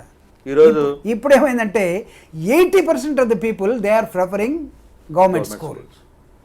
ఏమయ్యారు? పెద్ద పెద్ద ప్రైవేట్ స్కూల్ నడిపినటువంటి రాజకీయ నాయకులుగా, మంత్రుల్లో ఉన్నటువంటి నాయకులు ఎక్కడ పోయారు ఇప్పుడు అందరూ? The role of English in the area of development. Ambedkar ఒకవేళ తన 21 సంవత్సరాల వయసులో కొలంబియా యూనివర్సిటీ వెళ్లకుండా, ఇంగ్లీష్ని చూడకుండా, ఇంగ్లీష్ని చదవకుండా, సంస్కృతం నేర్చుకోకుండా, ప్రపంచ భాషలు తెలియకుండా ఉండుంటే భారత రాజ్యాంగం వచ్చేదా? How fluent it is in English Indian constitution. కాబట్టి ఆయన చెప్పిన దాని ప్రకారం it is something a lioness, పులిపాలు. ఆ పులిపాలని జగన్మోహన్ రెడ్డి గారు ఈరోజు ప్రభుత్వ బడుల ద్వారా తాపుతూ ఉన్నాడు. ఆయన ఇస్తున్నట్టు మెనూ, మిడ్ డే మీల్ కానివ్వండి, లేకపోతే న్యూట్రిషియస్ ఫుడ్ కానివ్వండి, ఒక డ్రెస్ కానివ్వండి.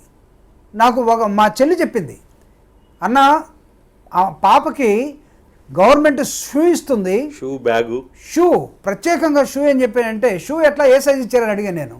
ముందే కొలతలు తీసుకున్నారు, వాళ్ళు వచ్చి కొలతలు తీసుకొని పోయారంట. నేను అడుగుతున్నా, ఒక అన్టచబుల్, ఊరికి దూరంగా ఉండే మాళ్ళు, మాదిగలు, రెల్లీసు, లేకపోతే అంట్రానితనంతో ఉన్నటువంటి వాళ్ళ దగ్గరికి ఒక షూ కంపెనీ వాడు వచ్చి వాడే కాలు పట్టుకొని మెజర్ చేసుకొని నీ సైజు 5వ నంబర్ అని పోతా ఉంటే వాడు షూ పక్కన పెట్టేసి మన పిల్ల కాలు పట్టుకొని తీసుకున్నాడు. ఎవడు తాకాడు? Is it not the change? Is it not the brain education, లేకపోతే బ్రెయిన్ డెవలప్మెంట్? అక్కడ ఆ తల్లి ఏం ఆలోచించింది? కొనలేక కాదు, కొంటదేమో కొంచెం, కానీ ఆ సూక్ష్మమైన డిఫరెన్స్ ఏంటంటే మన అమ్మాయి కాళ్ళు పుట్టుకొని వచ్చి మెజర్మెంట్ తీసుకొని మన ఇంటికి వచ్చాడు, మన మన ఇంటికి ఇంటికి. వచ్చి మీరు అన్నట్టుగా యూనిఫామ్ లేకపోతే బ్యాగ్ వీటన్నిటితోటి ప్రభుత్వాన్ని పరిచేస్తున్నాడు. హృదయాన్ని జగన్మోహన్ రెడ్డి పరిచినట్టుగా ప్రభుత్వాన్ని పరిస్తే ఇప్పుడు ఒక 5 సంవత్సరాలు, ఇంకొక 5 సంవత్సరాలు, ఈ 10 సంవత్సరాల తర్వాత మీరు చూడండి ఆంధ్రప్రదేశ్లో వీళ్ళందరూ కూడా అద్భుతమైనటువంటి రిప్రజెంటేటివ్స్గా, సిటిజన్స్గా తయారైపోయి ఇలాంటి నాయకుడనే కోరుకునే దశలోకి వెళ్తారు. అంతేగాని ఒక రోడ్డు కడితేనో ఒక కంపెనీ వస్తుంది. కంపెనీ మీరున్నప్పుడు 5 సంవత్సరాలు రాలేదు. జగన్మోహన్ రెడ్డి గారు ఆయన ఫోకస్ ఇప్పుడు ఎడ్యుకేషన్ మీద ఉంది, ఆయన ఫోకస్ హెల్త్ మీద ఉంది, ఆయన ఫోకస్ అవినీతి నిర్మూలన మీద ఉంది. తెంగర విషయాల మధ్యలో కూడా నేస్తే వేసాడేమో, ఆయనకి రిపోర్ట్ మొత్తం ఉంది. వీటన్నిటిని సెట్ చేసుకున్న తర్వాత హీ విల్ కమ్. ఎలా వచ్చినాయి ఈ అవార్డ్స్ సెంట్రల్ గవర్నమెంట్లో జగన్మోహన్ రెడ్డి గారికి 2 సంవత్సరాలు కూడా కాకముందు అడ్మినిస్ట్రేషన్లో? ఆయన ఏమైనా అటు ఇటు పరిగెత్తి చేశాడా? మీలాగనే చేతులు కట్టుకొని చేశాడు. చూడండి, అనౌన్సింగ్ ఏ ప్రోగ్రామ్ ఆయన ఒకసారి చూడండి అక్కడ ఉన్నటువంటి ఆ కోర్ టీంలో వెరీ సింపుల్. అంటే ప్రభుత్వాన్ని అలా ప్రజలకి దగ్గరగా పరిచి చేస్తున్నటువంటి నేపథ్యంలో ఈ రాష్ట్రంలో అభివృద్ధి జరగలేదు, వెల్ఫేర్లో అభివృద్ధిని ఎందుకు, నాకు తెలిసిన 40 years ఇండస్ట్రీ అంటే wouldn't you missing that element, unable to look into the factor of development in the welfare. Amartya Sen ఏమంటాడండి? అమర్త్యసేను మీ గోడౌన్లో గింజలుంటే, ఒడ్లుంటే కాదు, బియ్యం ఉంటే కాదు, వాటిని జనాలకి పంచినప్పుడే నువ్వు ప్రభుత్వం అనిపించుకుంటావు. నువ్వు దాచిపెట్టినంతకాలం ఏంటంటే నువ్వు ప్రభుత్వం కాదు. అసలు వాటిని పంచాలి, పంచే సిస్టమ్ ఏర్పాటు చేయాలి. That is public distribution system. Government Jaganmohan Reddy గారు నడుపుతుంది పబ్లిక్ డిస్ట్రిబ్యూషన్ సిస్టమ్. ఇది ఓట్లు కొనుక్కునే సిస్టమ్ అని అంటున్నారు. అంటే మీరు చెప్పిన ఈ యాంగిల్ చూస్తేనన్నా ఇతర రాష్ట్రాలు వాళ్ళ ముఖ్యమంత్రుల స్థానం పక్కన జగన్మోహన్ రెడ్డి గారి కట్అవుట్లు, మీ ముఖ్యమంత్రి కట్అవుట్లు పెద్ద పెద్దవి పెట్టుకుని ప్రచారానికి వెళ్తున్నాయి. తమిళనాడులో అదే సీన్ జరుగుతుంది. మొన్న సుబ్బారెడ్డి గారు వెళ్ళొచ్చారు. ఆ తర్వాత వాళ్ళు ఎలక్షన్కి వెళ్తున్న సమయంలో అంటే మేము కూడా జగన్మోహన్ రెడ్డి గారి లాగా చేస్తామని చెప్పడం కోసం, దగ్గరే కదా చిత్తూరు, అంతే కదా, పక్కనే కదా నెల్లూరు, చిత్తూరు, ఇవన్నీ చెన్నై పక్కనే. అంటే అక్కడికి వెళ్ళారు. రేపు కర్ణాటక పెట్టుకుంటుందేమో, లేకపోతే రేపు ఇంకొక పక్కన ఒరిస్సా రావచ్చు. కేరళ లాంటి వాళ్ళు కూడా మనం చేస్తున్న చాలా వ్యవహారాల మీద ట్వీట్లు చేసిన పరిస్థితి ఉన్నాయి. మామూలుగా కేరళని డూప్లికేట్ చేస్తాం మనం అనేకమైన అంశాల్లో. కేరళ ఫస్ట్ ఉంటుంది. కానీ కేరళ వాళ్ళు కూడా పబ్లిక్ డిస్ట్రిబ్యూషన్ సిస్టమ్ వచ్చేసరికి జగన్మోహన్ రెడ్డి గారు నాడు నేడు, మీరు వెళ్ళండి కేజ్రీవాల్ ఢిల్లీలో, కేజ్రీవాల్ని తీసుకోండి. రెండోసారి ఎలక్షన్ ఎలా గెలిచాడు? Only schools and health. Jaganmohan Reddy గారు నాడు నేడు ఐఏఎస్ ఆఫీసర్లు మొత్తాన్ని ఢిల్లీ వెళ్ళి ఆ స్కూల్ చూసి రండి అన్నాడు, లేకపోతే ఆ స్టాఫ్ చూడండి అన్నాడు, ఆ రిక్రూట్మెంట్ చూడమన్నాడు. ఎక్కడ నాసిరకం అనేది ఉండటానికి లేదు. ఇదేమన్నా విశాఖ స్టీల్ ముందు సృజన స్టీల్ ఆగుద్దా? నాసిరకం ఆగుద్దా? లేకపోతే చంద్రబాబు నాయుడు గారి పరిపాలన జగన్మోహన్ రెడ్డి గారు ఆయనలాగా చేస్తే ఈయన ఉక్కు మనిషి ఎలా అవుతాడు? జగన్మోహన్ రెడ్డి గారు ఎవరికి వంగకుండా ఎందుకుంటాడు? So is totally different. అందుకే ఇంగ్లీష్లో శివకేర తన మోటివేషన్ పుస్తకంలో రాస్తాడు, leaders will do things always differently, they don't do different things, they do things always differently. They do things always differently. ప్రభుత్వ పాఠశాలలో English medium it's a different thing. Nadu Nedu ఆ రోజు ఎట్లా ఉంది, ఈ రోజు ఎట్లా ఉంది, it's a different thing. Introduction English medium to government schools, పేదవాడికి ఇంగ్లీష్ నేర్పించడం. హెల్త్ ఎలా వస్తుంది? ఏమి ఊరకు రావు. సో అందుకే an ounce of practice is greater than a ton of theory అంటాం. నువ్వు ఇంత చదివి 40 సంవత్సరాల ఇండస్ట్రీ ఉంది నాకంటే కుదరదు. వచ్చినప్పటి నుంచి స్టార్ట్ చేశాడు ఇక్కడ.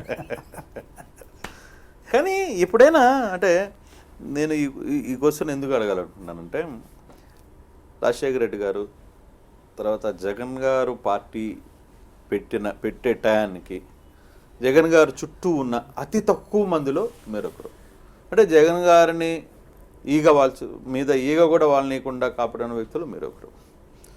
అంటే దగ్గరుండి చూసే ఉంటాం. నాకు 5-6 మంది అప్పటికి ఈ పార్టీలు పెద్ద పెద్ద నాయకులు ఎవరు రాలేదు కదా, మీరే కదా ఏది మాట్లాడినా మీరు, రాంబాబు, ఇంకొకరు సో అండ్ సో, ఒక 5-6 మంది కంటే ఎవరు లేరు. ఆ రోజు ఆలోచనలకి సరే మధ్యలో మీకు కొంత గ్యాప్ వచ్చింది, పక్కన పెడతాం. కానీ మళ్ళీ సరైన టైంలో మీరు వచ్చేసారు. ఇప్పుడు ముఖ్యమంత్రిగా ఈ 18 నెలలకి అంటే అప్పుడు పార్టీ పెట్టి అనౌన్స్మెంట్ చేసే ఆలోచనలకి ఇప్పుడు ఈ 18 నెలలకి అంటే మీరు కొంచెం కీన్ అబ్జర్వేషన్ చేస్తారు, మీరు పుస్తకాలు చదువుతుంటారు, నలుగురితో మాట్లాడుతుంటారు, పొలిటికల్ ఇష్యూస్ అన్నిట్లో కొంత పూర్తిగా అవగాహన చేసుకుంటుంటారు కాబట్టి మీకు ఏంటి ఏమన్నా తేడా కనపడిందా మీ మీ నేతతో, మీ అధినేత దగ్గర? అంటే జగన్మోహన్ రెడ్డి గారు రాజశేఖర రెడ్డి గారి మరణానంతరం పావురాలగుట్టలో తన ఉపన్యాసం, నాన్న కోసం చనిపోయిన కుటుంబాల దగ్గరికి ఖచ్చితంగా వెళ్ళాలి, అదే కదా అసలు నాంది అక్కడే కదా ఆ సబ్జెక్టు. మీరు వెళ్ళొద్దు, అందరినీ ఒక చోట పిలిపించుకోండి, గెస్ట్ హౌస్ ఉన్నాయి, ఆర్ఎండ్బి గెస్ట్ హౌస్లో పిలిపించుకోమన్నారు వాళ్ళు. ఈయనేమన్నాడంటే, నేను పావురాలగుట్టలో ప్రామిస్ చేశాను, నేను ఆర్ఎండ్బి గెస్ట్ హౌస్ కాదు వాళ్ళ ఇళ్ళకే వెళ్ళదలుచుకున్నాను అన్నారు. అక్కడ డిఫర్ అయ్యారు సోనియా గాంధీ గారితో. మాట్లాడే క్రమంలో కూడా తెలిసిన వాళ్ళు, దగ్గరున్న వాళ్ళు చెప్పింది ఏంటంటే, ఆవిడ ఏదో వంచాలని చూస్తూ ఉంటే, మేడం నాకు ఫ్లైట్ టైం అయిందని చెప్పాడట. సోనియా గాంధీకి ఫ్లైట్ టైం అయిందని చెప్పేవాడు ఆ టైంలో. ఇప్పుడు అందరూ చెప్తారేమో. ఆ విధంగా జర్నీ స్టార్ట్ అయ్యి ఓదార్పు యాత్ర మొత్తం చూసి మీరు అన్నట్టుగా ఉన్న 5-6గురిలో పేర్లు కూడా చెప్పమంటే 5-6గురే కాబట్టి నడిపిస్తున్న ఆ రోజు 70 మంది రాజశేఖర రెడ్డి గారు ఇచ్చిన ఎమ్మెల్సీలు నాకు తెలిసి ఫస్ట్ మీరే గన్మెన్ వదిలేసి వెళ్ళిపోయింది కౌన్సిల్లో నుంచి బయటకు వెళ్ళిపోయింది. సాక్ష్యం అక్కడ ఆయనతో వెళ్ళిన తర్వాత నేను ప్రతిపక్షం అయిపోయాను కౌన్సిల్లో. అవును, కరెక్టే. సో ఇప్పుడు సెకండ్ ఫేజ్లో వచ్చిన వాళ్ళందరూ కూడా మీరు అన్నట్టుగా ఇప్పుడు అంటే ఎవరైనా ఎప్పుడైనా రావచ్చు, ఇది కాదు. కానీ అయితే ఆ రోజు జగన్మోహన్ రెడ్డి గారు తన తండ్రి మరణిస్తే ఆయన కోసం మరణించిన కుటుంబాల్ని ఖచ్చితంగా వాళ్ళ దగ్గరికి వెళ్ళాలి, ఆ పరిస్థితులు చూడాలి, ఆ కుటుంబాల నేపథ్యం చూడాలి, వాళ్ళని నేను ఆదుకోవాలి అంటే ఆ చెలించిపోయే a true human being character. దాన్ని నా భాషలో చెప్పాలంటే ఇట్స్ మిషనరీ మనస్తత్వం. ఏదో ఒకటి చేయాలి వాళ్ళని జాగ్రత్తగా. అందుకే వాళ్ళ దగ్గరికి వెళ్ళి ఎవరికి తెలియకుండా 1 లక్ష రూపాయలు వాళ్ళకి ఇచ్చేవాడు. అది ఎవరికి తెలియదు, ఈవెన్ కెమెరాలో కూడా దొరికేది కాదు. ఇలాంటి సీనియర్ నాయకు జర్నలిస్ట్కి తెలుసు. అయితే ఎక్కడ బయటకు కూడా చెప్పడు. సో ఆ కుటుంబాన్ని ఆదుకోవాలి. ఆయన ఓదార్పు యాత్రలో ఏ కుటుంబాన్ని చూశాడు, ఓదార్పు యాత్రలో ఏ సమాజాన్ని చూశాడు. రోడ్లమిట జగన్మోహన్ రెడ్డి గారు కాన్వాయ్ పోతూ ఉంటే పొలాల్లో పనిచేసేవాళ్ళు బొలోమని పరిగెత్తుకుంటూ రోడ్డు మీదకి వచ్చేవాళ్ళు. ఒకసారి ప్రకాశం జిల్లా పలుకూరు దగ్గర నేను రాజమోహన్ రెడ్డి గారు, జగన్మోహన్ రెడ్డి గారు, మన వాసన్న సుబ్బారెడ్డి గారు ఒక కారులో ఉన్నాం. ఎవరో అడుగు జగనన్న అని పిల్లలందరూ పరిగెత్తా ఉన్నారు. ఆ పక్కన ఒక అతను ఏమన్నాడంటే, ఈ పిల్లలకి ఏం పని లేదా, ఊరక డిస్టర్బెన్స్ చేస్తారన్నారు. నేనేమన్నానంటే, లేదు వాళ్ళని పరిగెత్తనివ్వండి, వాళ్ళు మనకు తర్వాత ఉపయోగపడతారన్న. అంటే జగనన్న వెనక్కి తిరిగి తర్వాత అంటే ఎప్పుడు అన్నాడు, అన్న వాళ్ళంతా 8-9 తరగతిలో ఉన్నారు, వాళ్ళు ఇంకో ఇంటర్మీడియట్కి వచ్చేసరికి వాళ్ళకి 18 years వచ్చేస్తాయి, మన ఎన్నికలకు వచ్చేసరికి నీకు వాళ్ళందరూ ఓటర్సే అన్న. అంతేనంటావా అన్నాడు. దాన్ని పక్కన రాజమోహన్ రెడ్డి గారు కూడా ఎండార్స్ చేశాడు. ఎస్, నెక్స్ట్ వీళ్ళందరూ కూడా మీ పిల్లలతో పెరిగే వాళ్ళే వాళ్ళు. అంటే జగన్మోహన్ రెడ్డి గారు కూడా పిల్లలు, ఆయన కొడుకు వేసే కదా, పిల్లలతో పనికి వచ్చేవాళ్ళు అన్నాడు. అంటే ఆ రోజున్న మనస్తత్వం చూసిన సమాజం ఎక్కడో ఒక చోట ఆదుకోవాలి, ఏంటి ఇలా ఉంది. దాన్ని ఆయన రీసెంట్గా చెప్పింది, దేవుడిచ్చినటువంటి దేవుని దయతోటి వచ్చిన ఈ పదవి మళ్ళీ తిరిగి ఆ ప్రజలకే. ఆయనలో ఉన్నటువంటి ఒక స్టాండర్డ్ ప్రిన్సిపల్ ఏంటంటే సమాజాన్ని మార్చాలి. సమాజాన్ని మార్చకపోతే మనం ఎందుకు ముఖ్యమంత్రిగా బోల్డ్ మంది వచ్చారు పోయారు. సో కాబట్టి అంతమందిలో కూడా జగన్మోహన్ రెడ్డి గారు నంబర్ 1గా ఉండటం కోసం ఆయన కొన్ని కార్యక్రమాలు బ్రెయిన్లో ఉన్నాయి, అవి చేసుకుంటూ వెళ్ళిపోతున్నాడు. వీళ్ళకి అర్థం కాదు. కానీ నాకు అర్థమైందంటే, జగన్మోహన్ రెడ్డి గారిని అర్థం చేసుకోవాలంటే ఒక 6 నెలలు వెనక్కి వెళ్ళాలి ఎవడైనా. 6 నెలలు అంటే 6 నెలల క్రితం ఏది చెప్తాడో ఇప్పుడు కనపడుతూ ఉంటుంది. అది వీళ్ళు సరిగా అర్థం చేసుకోకపోతే. అంటే అంత డీప్గా తను నాకు తెలిసి రాత్రుల్లో థింక్ చేస్తాడు బాగా. గ్రేట్ థింకర్ సమాజాన్ని గురించి. లేకపోతే ఈవెన్ బిజినెస్లో కూడా. ఒకరోజు నేను అడిగాను, 1,00,000 కోట్లు అవినీతి అని టీవీల్లో చెప్పాల్సి వస్తుందంటే ఒక మాట అన్నాడు, మనం ఎక్కడైనా సరే రైతుల దగ్గర తక్కువ రేట్లు కొని ఎవరికో అమ్మారు అనే ఒకటి వస్తే అదే విషయం మీద మేము అడిగాం. ఒక మాట చెప్పమని ఎంత ధైర్యంగా చెప్పాడంటే, ఎస్ ఆ రోజు రైతులు చెప్పిన రేటు కోసం కొన్నాం, ఈరోజు రేటు పెరిగింది అంటే భూములకు రేట్లు పెరిగాయి, మనం అమ్మాం, వేరేవాడు కొనుక్కున్నాడు. ఆ రోజున్న రేటుని మాట్లాడకుండా ఇప్పుడున్న రేటును గురించి మాట్లాడారంటే మనమే అన్యాయం చేయలేదన్నా. పెరిగిన రేటు మనం ఒక్కళ్ళే తీసుకోలేదు, మళ్ళీ ఆ రైతులు పిలిచి రైతులకు కూడా ఇచ్చాం, మీ ద్వారా ఇంత లాభం వచ్చింది కాబట్టి ఈ లాభంలో మీరు కూడా కొంత తీసుకోండి అని. అంటే ఈ యాంగిల్ ఎవరు చెప్తాడు? ఈ ప్రతిపక్షం ఏం చెప్పిందంటే, ఆ రోజు జగన్మోహన్ రెడ్డి గారు అందరిని వ్యతిరేకించిపోయాడు కాబట్టి ఏదో ఒకటి వేయాలా, బురద వేయాలా, పుయ్యాలా, మనం గడుక్కోవాలన్న దశలో జరిగింది. కానీ ఆ రోజు చూసినటువంటి సమాజాన్ని, ఆ రోజు తిరిగినటువంటి ప్రాంతాలని, ఒక శ్రీకాకుళం ఏరియాకి వెళ్ళినప్పుడు ఒక 79 సంవత్సరాల వయసు ఉన్నటువంటి ఒక ముసలావిడ ఒళ్ళంతా వాసన వస్తూ ఉంది. వాళ్ళ ఇళ్ళలో ఉన్నటువంటి పున్నీళ్ళలో నుంచి అన్నం తీసి ఇలా తినటానికి పెట్టేటప్పుడు ఆవిడ చెయ్యి ఇలా తాకి అన్నం కూడా ఇదంతా అయింది. తన పైటితోటి మొత్తాన్ని ముత్తుడిసింది. నేను అడిగాను, వాసన వస్తుంది కదంటే నన్ను నెట్టేశాడు, నాకేమయ్యా రావట్లేదు, నువ్వు పక్కకు పోమన్నాడు. అంటే అంత దగ్గరగా వెళ్ళారు మనుషులకి. జగన్మోహన్ రెడ్డి గారు మీరు ఎంత మురిగ్గా ఉన్నా, ఒళ్ళంతా పుళ్ళున్నా దగ్గరగా హాయిగా తీసుకొని నెత్తి మీద ముద్దు పెడతాడు చూడండి. Show me one leader. ఒక దశలో పాపం నేను అనకూడదు కానీ రోసయ్య గారు నన్ను అడిగారు, ఏంది ప్రభాకర్ రావు నువ్వు ఆయనతో జగన్తో తిరుగుతున్నావు కదా, ఏందా ఆ పిల్లల్ని ప్రతి పిల్లోడికి జగన్ అన్న పేరు పెట్టమని ఇస్తున్నారు, పెట్టుకుంటున్నారు, నేను కూడా ముఖ్యమంత్రి కదా, నాకు ఈలేదే పిల్లల్ని ఎవరు అన్నాడు. సార్ మీకు ఇస్తే మీరు పడేస్తారని వాడు భయం కదా సార్, పెద్ద ఆయన కాబట్టి మీరు పెద్ద ఆయన అంటే హ్యాండిల్ చేయలేడని. సరేలే, ఇది కాదు, ఇందుకోసం కాదు నేను అడిగింది అన్నాడు ఆయన. అంటే అది జనంలో ఒక కాన్ఫిడెన్స్. ఆ రోజు నుంచి జగన్మోహన్ రెడ్డి గారికి అధికారం ఉందా లేదా, లేకపోతే ఇది కాదు, ఈయన వస్తే ఏదో ఒకటి చేస్తాడు. అంటే ఈ 18 నెలలలో ఒక ముఖ్యమంత్రిగా అబ్జర్వ్ చేసిన దాంట్లో అంటే ఇప్పుడు ప్రతిపక్షాలన్నీ ఒక మాట చెప్తున్నాయి, ఈయన ఏం చేసినా ఓట్ల కోసం చేస్తున్నాడు, దేనికి చేసినా రేపు మున్సిపాలిటీ కోసం చేస్తున్నాడు, లేదో పంచాయతీల కోసం చేస్తున్నాడు, లేకపోతే ఇంకో దానికోసం చేస్తున్నాడు అని మాట్లాడుతున్నాయి కదా. మీకేమైనా ఆ అబ్జర్వేషన్ ఏమైనా కనపడుతుందా? లేదు. అంటే నాకు తెలిసి ఆయన గవర్నమెంట్ అంటే ఏంటి అసలు, ప్రభుత్వాన్ని ప్రభుత్వాన్ని తీసుకొచ్చి ప్రజలకు పెట్టడమే ప్రభుత్వం, అంతే కదా. నువ్వు రోడ్ అయ్యి, స్కూల్ అయ్యి, లేకపోతే కరెంట్ ఇవ్వు, లేకపోతే ఫంక్షన్ హాల్ కట్టు, లేకపోతే యూనిఫామ్ ఇవ్వు, లేకపోతే అన్నం పెట్టు, ఇదే కదా ప్రభుత్వాన్ని తీసుకోవటమే కదా. జగన్మోహన్ రెడ్డి గారు ఏం చేస్తున్నారు? ఎలక్షన్స్ ఇప్పుడు వచ్చాయి, ఒకటి హానెస్ట్గా నేను అడుగుతా, ఇప్పుడు ఎలక్షన్స్ వచ్చే జగన్మోహన్ రెడ్డి గారు అందరికీ డబ్బులు ఇచ్చాడు, కానీ నిలబడ్డవాడి దగ్గర డబ్బులు తీసుకోలేదా? తెలుగుదేశం వాళ్ళు ఇవ్వలేదా? అది ఒక లైన్. అది ఎలక్షన్లో ఓటుకి డబ్బులు ఇస్తారు, లేకపోతే బిర్యానీ ఇస్తారు, సారా ఇస్తారు అనేది అది ఒక లైను.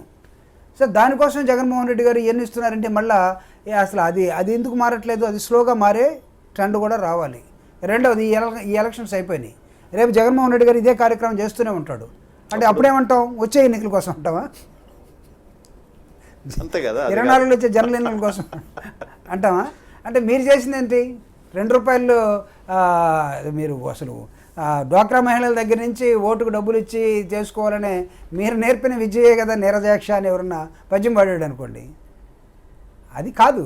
ప్రభుత్వం పేద ప్రజల్ని, సమాజాన్ని సరైన పద్ధతిలో ₹1 ఖర్చు పెట్టే దగ్గర ఎక్కడ ఖర్చు పెట్టాలి, ఇది ఇప్పుడు పేద వర్గాల మీద, నీడీ పీపుల్ కోసం జగన్మోహన్ రెడ్డి గారు చేస్తున్నటువంటి, ప్రభుత్వం చేస్తున్నటువంటి ఖర్చు ఏదైతే ఉందో ఇదేమీ ఊరగబోయేది కాదు. ఇది నిలబడుతుంది. ఇప్పుడు నిలబడకపోవచ్చు, రేపు నిలబడి కనపడుతుంది. అది డెవలప్మెంట్.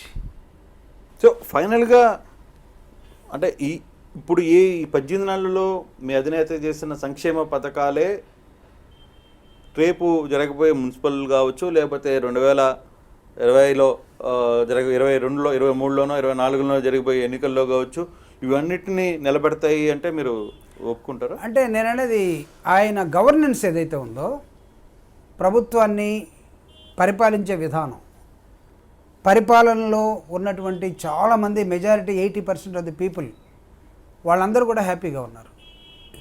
కొంతమంది నాకు తెలిసి వాళ్ళకి పొలిటికల్ లైన్ ఉండొచ్చు, లేకపోతే ఇలా కాకుండా డిఫరెంట్ ఆఫ్ ఒపీనియన్ ఉండొచ్చు, వాళ్ళకి ఇది నచ్చకపోవచ్చేమో. కానీ 80% of people they are enjoying the governance 100%. Jaganmohan Reddy గారి పరిపాలన అద్భుతమైన పరిపాలన, ఎక్కడ ఎక్కువ మాట్లాడు. మీరు చూడండి, మీరు టీవీలో చూస్తే అక్కడ కానీ ఇక్కడ కానీ క్యాబినెట్ మీటింగులు 9 గంటలకు ఇంకా జరుగుతూ ఉంది. జగన్మోహన్ రెడ్డి గారి క్యాబినెట్ మీటింగు మ్యాక్సిమం 2 గంటలకు అయిపోద్ది. అజెండా పెట్టుకుంటారు, పోతారు, ఎవరైనా భిన్నాభిప్రాయాలు ఉంటే చెప్తారు, రిజిస్టర్ చేస్తారు, ప్రభుత్వం చేయదలుచుకుంది, ముఖ్యమంత్రి ప్రకటన, తర్వాత వచ్చేసి ప్రెస్ కాన్ఫరెన్స్ చేసి వెళ్ళిపోతారు. అంటే గంటలు రోజులు నిలబడి చేస్తే అయినట్టు. సో ఈజ్ టోటలీ ఎక్స్పీరియన్స్ మాకు కూడా ఉంది. మీకు కూడా మీరు కూడా ఇంకా సాగుతున్నా 9 గంటలైనా 10 గంటలైనా వేసేవాళ్ళు. ఇప్పుడు మీరు అటు ఇటు తిరిగి వచ్చే లోపల యూరినల్ బాత్రూమ్ పోయి వచ్చే లోపల క్యాబినెట్ కూడా అయిపోద్ది. ఆయన కూడా వెళ్ళిపోయి చాలా పర్ఫెక్ట్గా గవర్నెన్స్ జరుగుతూ ఉంది. అయితే ఆ డెవలప్మెంట్ లేదు అనే వాదన ఏదైతే ఉందో, నా ఏంటంటే జగన్మోహన్ రెడ్డి గారి human index development, grass root లెవెల్లో వెల్ఫేర్లో ఉన్న డెవలప్మెంట్ను కూడా దయచేసి గమనించండి అనేది నా request to the all critics ఎవరైతే ఉన్నారో. పట్టణ ప్రజలు దాన్ని ఎంత యాక్సెప్ట్ చేస్తారో చివరిగా చెప్పండి నాకు 2 మాటలు. ఖచ్చితంగా పట్టణాల్లో కూడా జరిగింది డెవలప్మెంట్. పట్టణాల్లో తక్కువేం జరగలేదు, గ్రామాల్లో ఎంత జరిగిందో పట్టణాలు కూడా ఎంత జరిగింది. దట్ ఇక్కడ తీసుకోవాల్సింది ఏంటంటే ఇర్రెస్పెక్ట్ ఆఫ్ పొలిటికల్ పార్టీస్. అది బహిరంగ మీ వాళ్ళు కూడా బాధపడేది అదే కదా, నాయకులు మీ నాయకులు బాధపడేది అదే కదా. మాకు ఇచ్చి అవతలోడికి ఇస్తే మేము ఎందుకు పార్టీకి ఓటు కోసం జగన్మోహన్ రెడ్డి గారు ఇస్తే తన ఓటేసిన వాళ్ళకి లేదా తన పార్టీ వాళ్ళకి ఇవ్వాలి కదా. నో, ఎలక్షన్ ఈజ్ డిఫరెంట్, ఆ పార్టీ రాజకీయం ఈజ్ డిఫరెంట్, ప్రభుత్వం is different, government is different. కాబట్టి అవసరమైన డిజర్వ్ ఎవరైతే ఉన్నారో, ఎవరైతే అర్హులు అవుతారో, ఇర్రెస్పెక్ట్ ఆఫ్ పొలిటికల్ పార్టీస్, వాళ్ళు మనకి ఓటేసి ఉండాల్సిన అవసరం లేదు, ఫ్యూచర్లో వేస్తారని నమ్మకం కూడా అవసరం లేదు. ఈరోజు వాళ్ళకున్న అవసరాన్ని మీరు అడ్రస్ చేయండి. This is government, this is in rural, this is even in urban, even in corporation, even in municipalities, wear ever it may be. Right sir, thank you so much. Thank you. Please subscribe to iDream. Subscribe iDream. For more videos, subscribe iDream. Hi, this is Revati Chaudhary. For more videos, please subscribe iDream. For more videos, please subscribe iDream. మీరందరూ కూడా iDream ఛానల్ని subscribe చేయాలని కోరుకుంటున్నాను.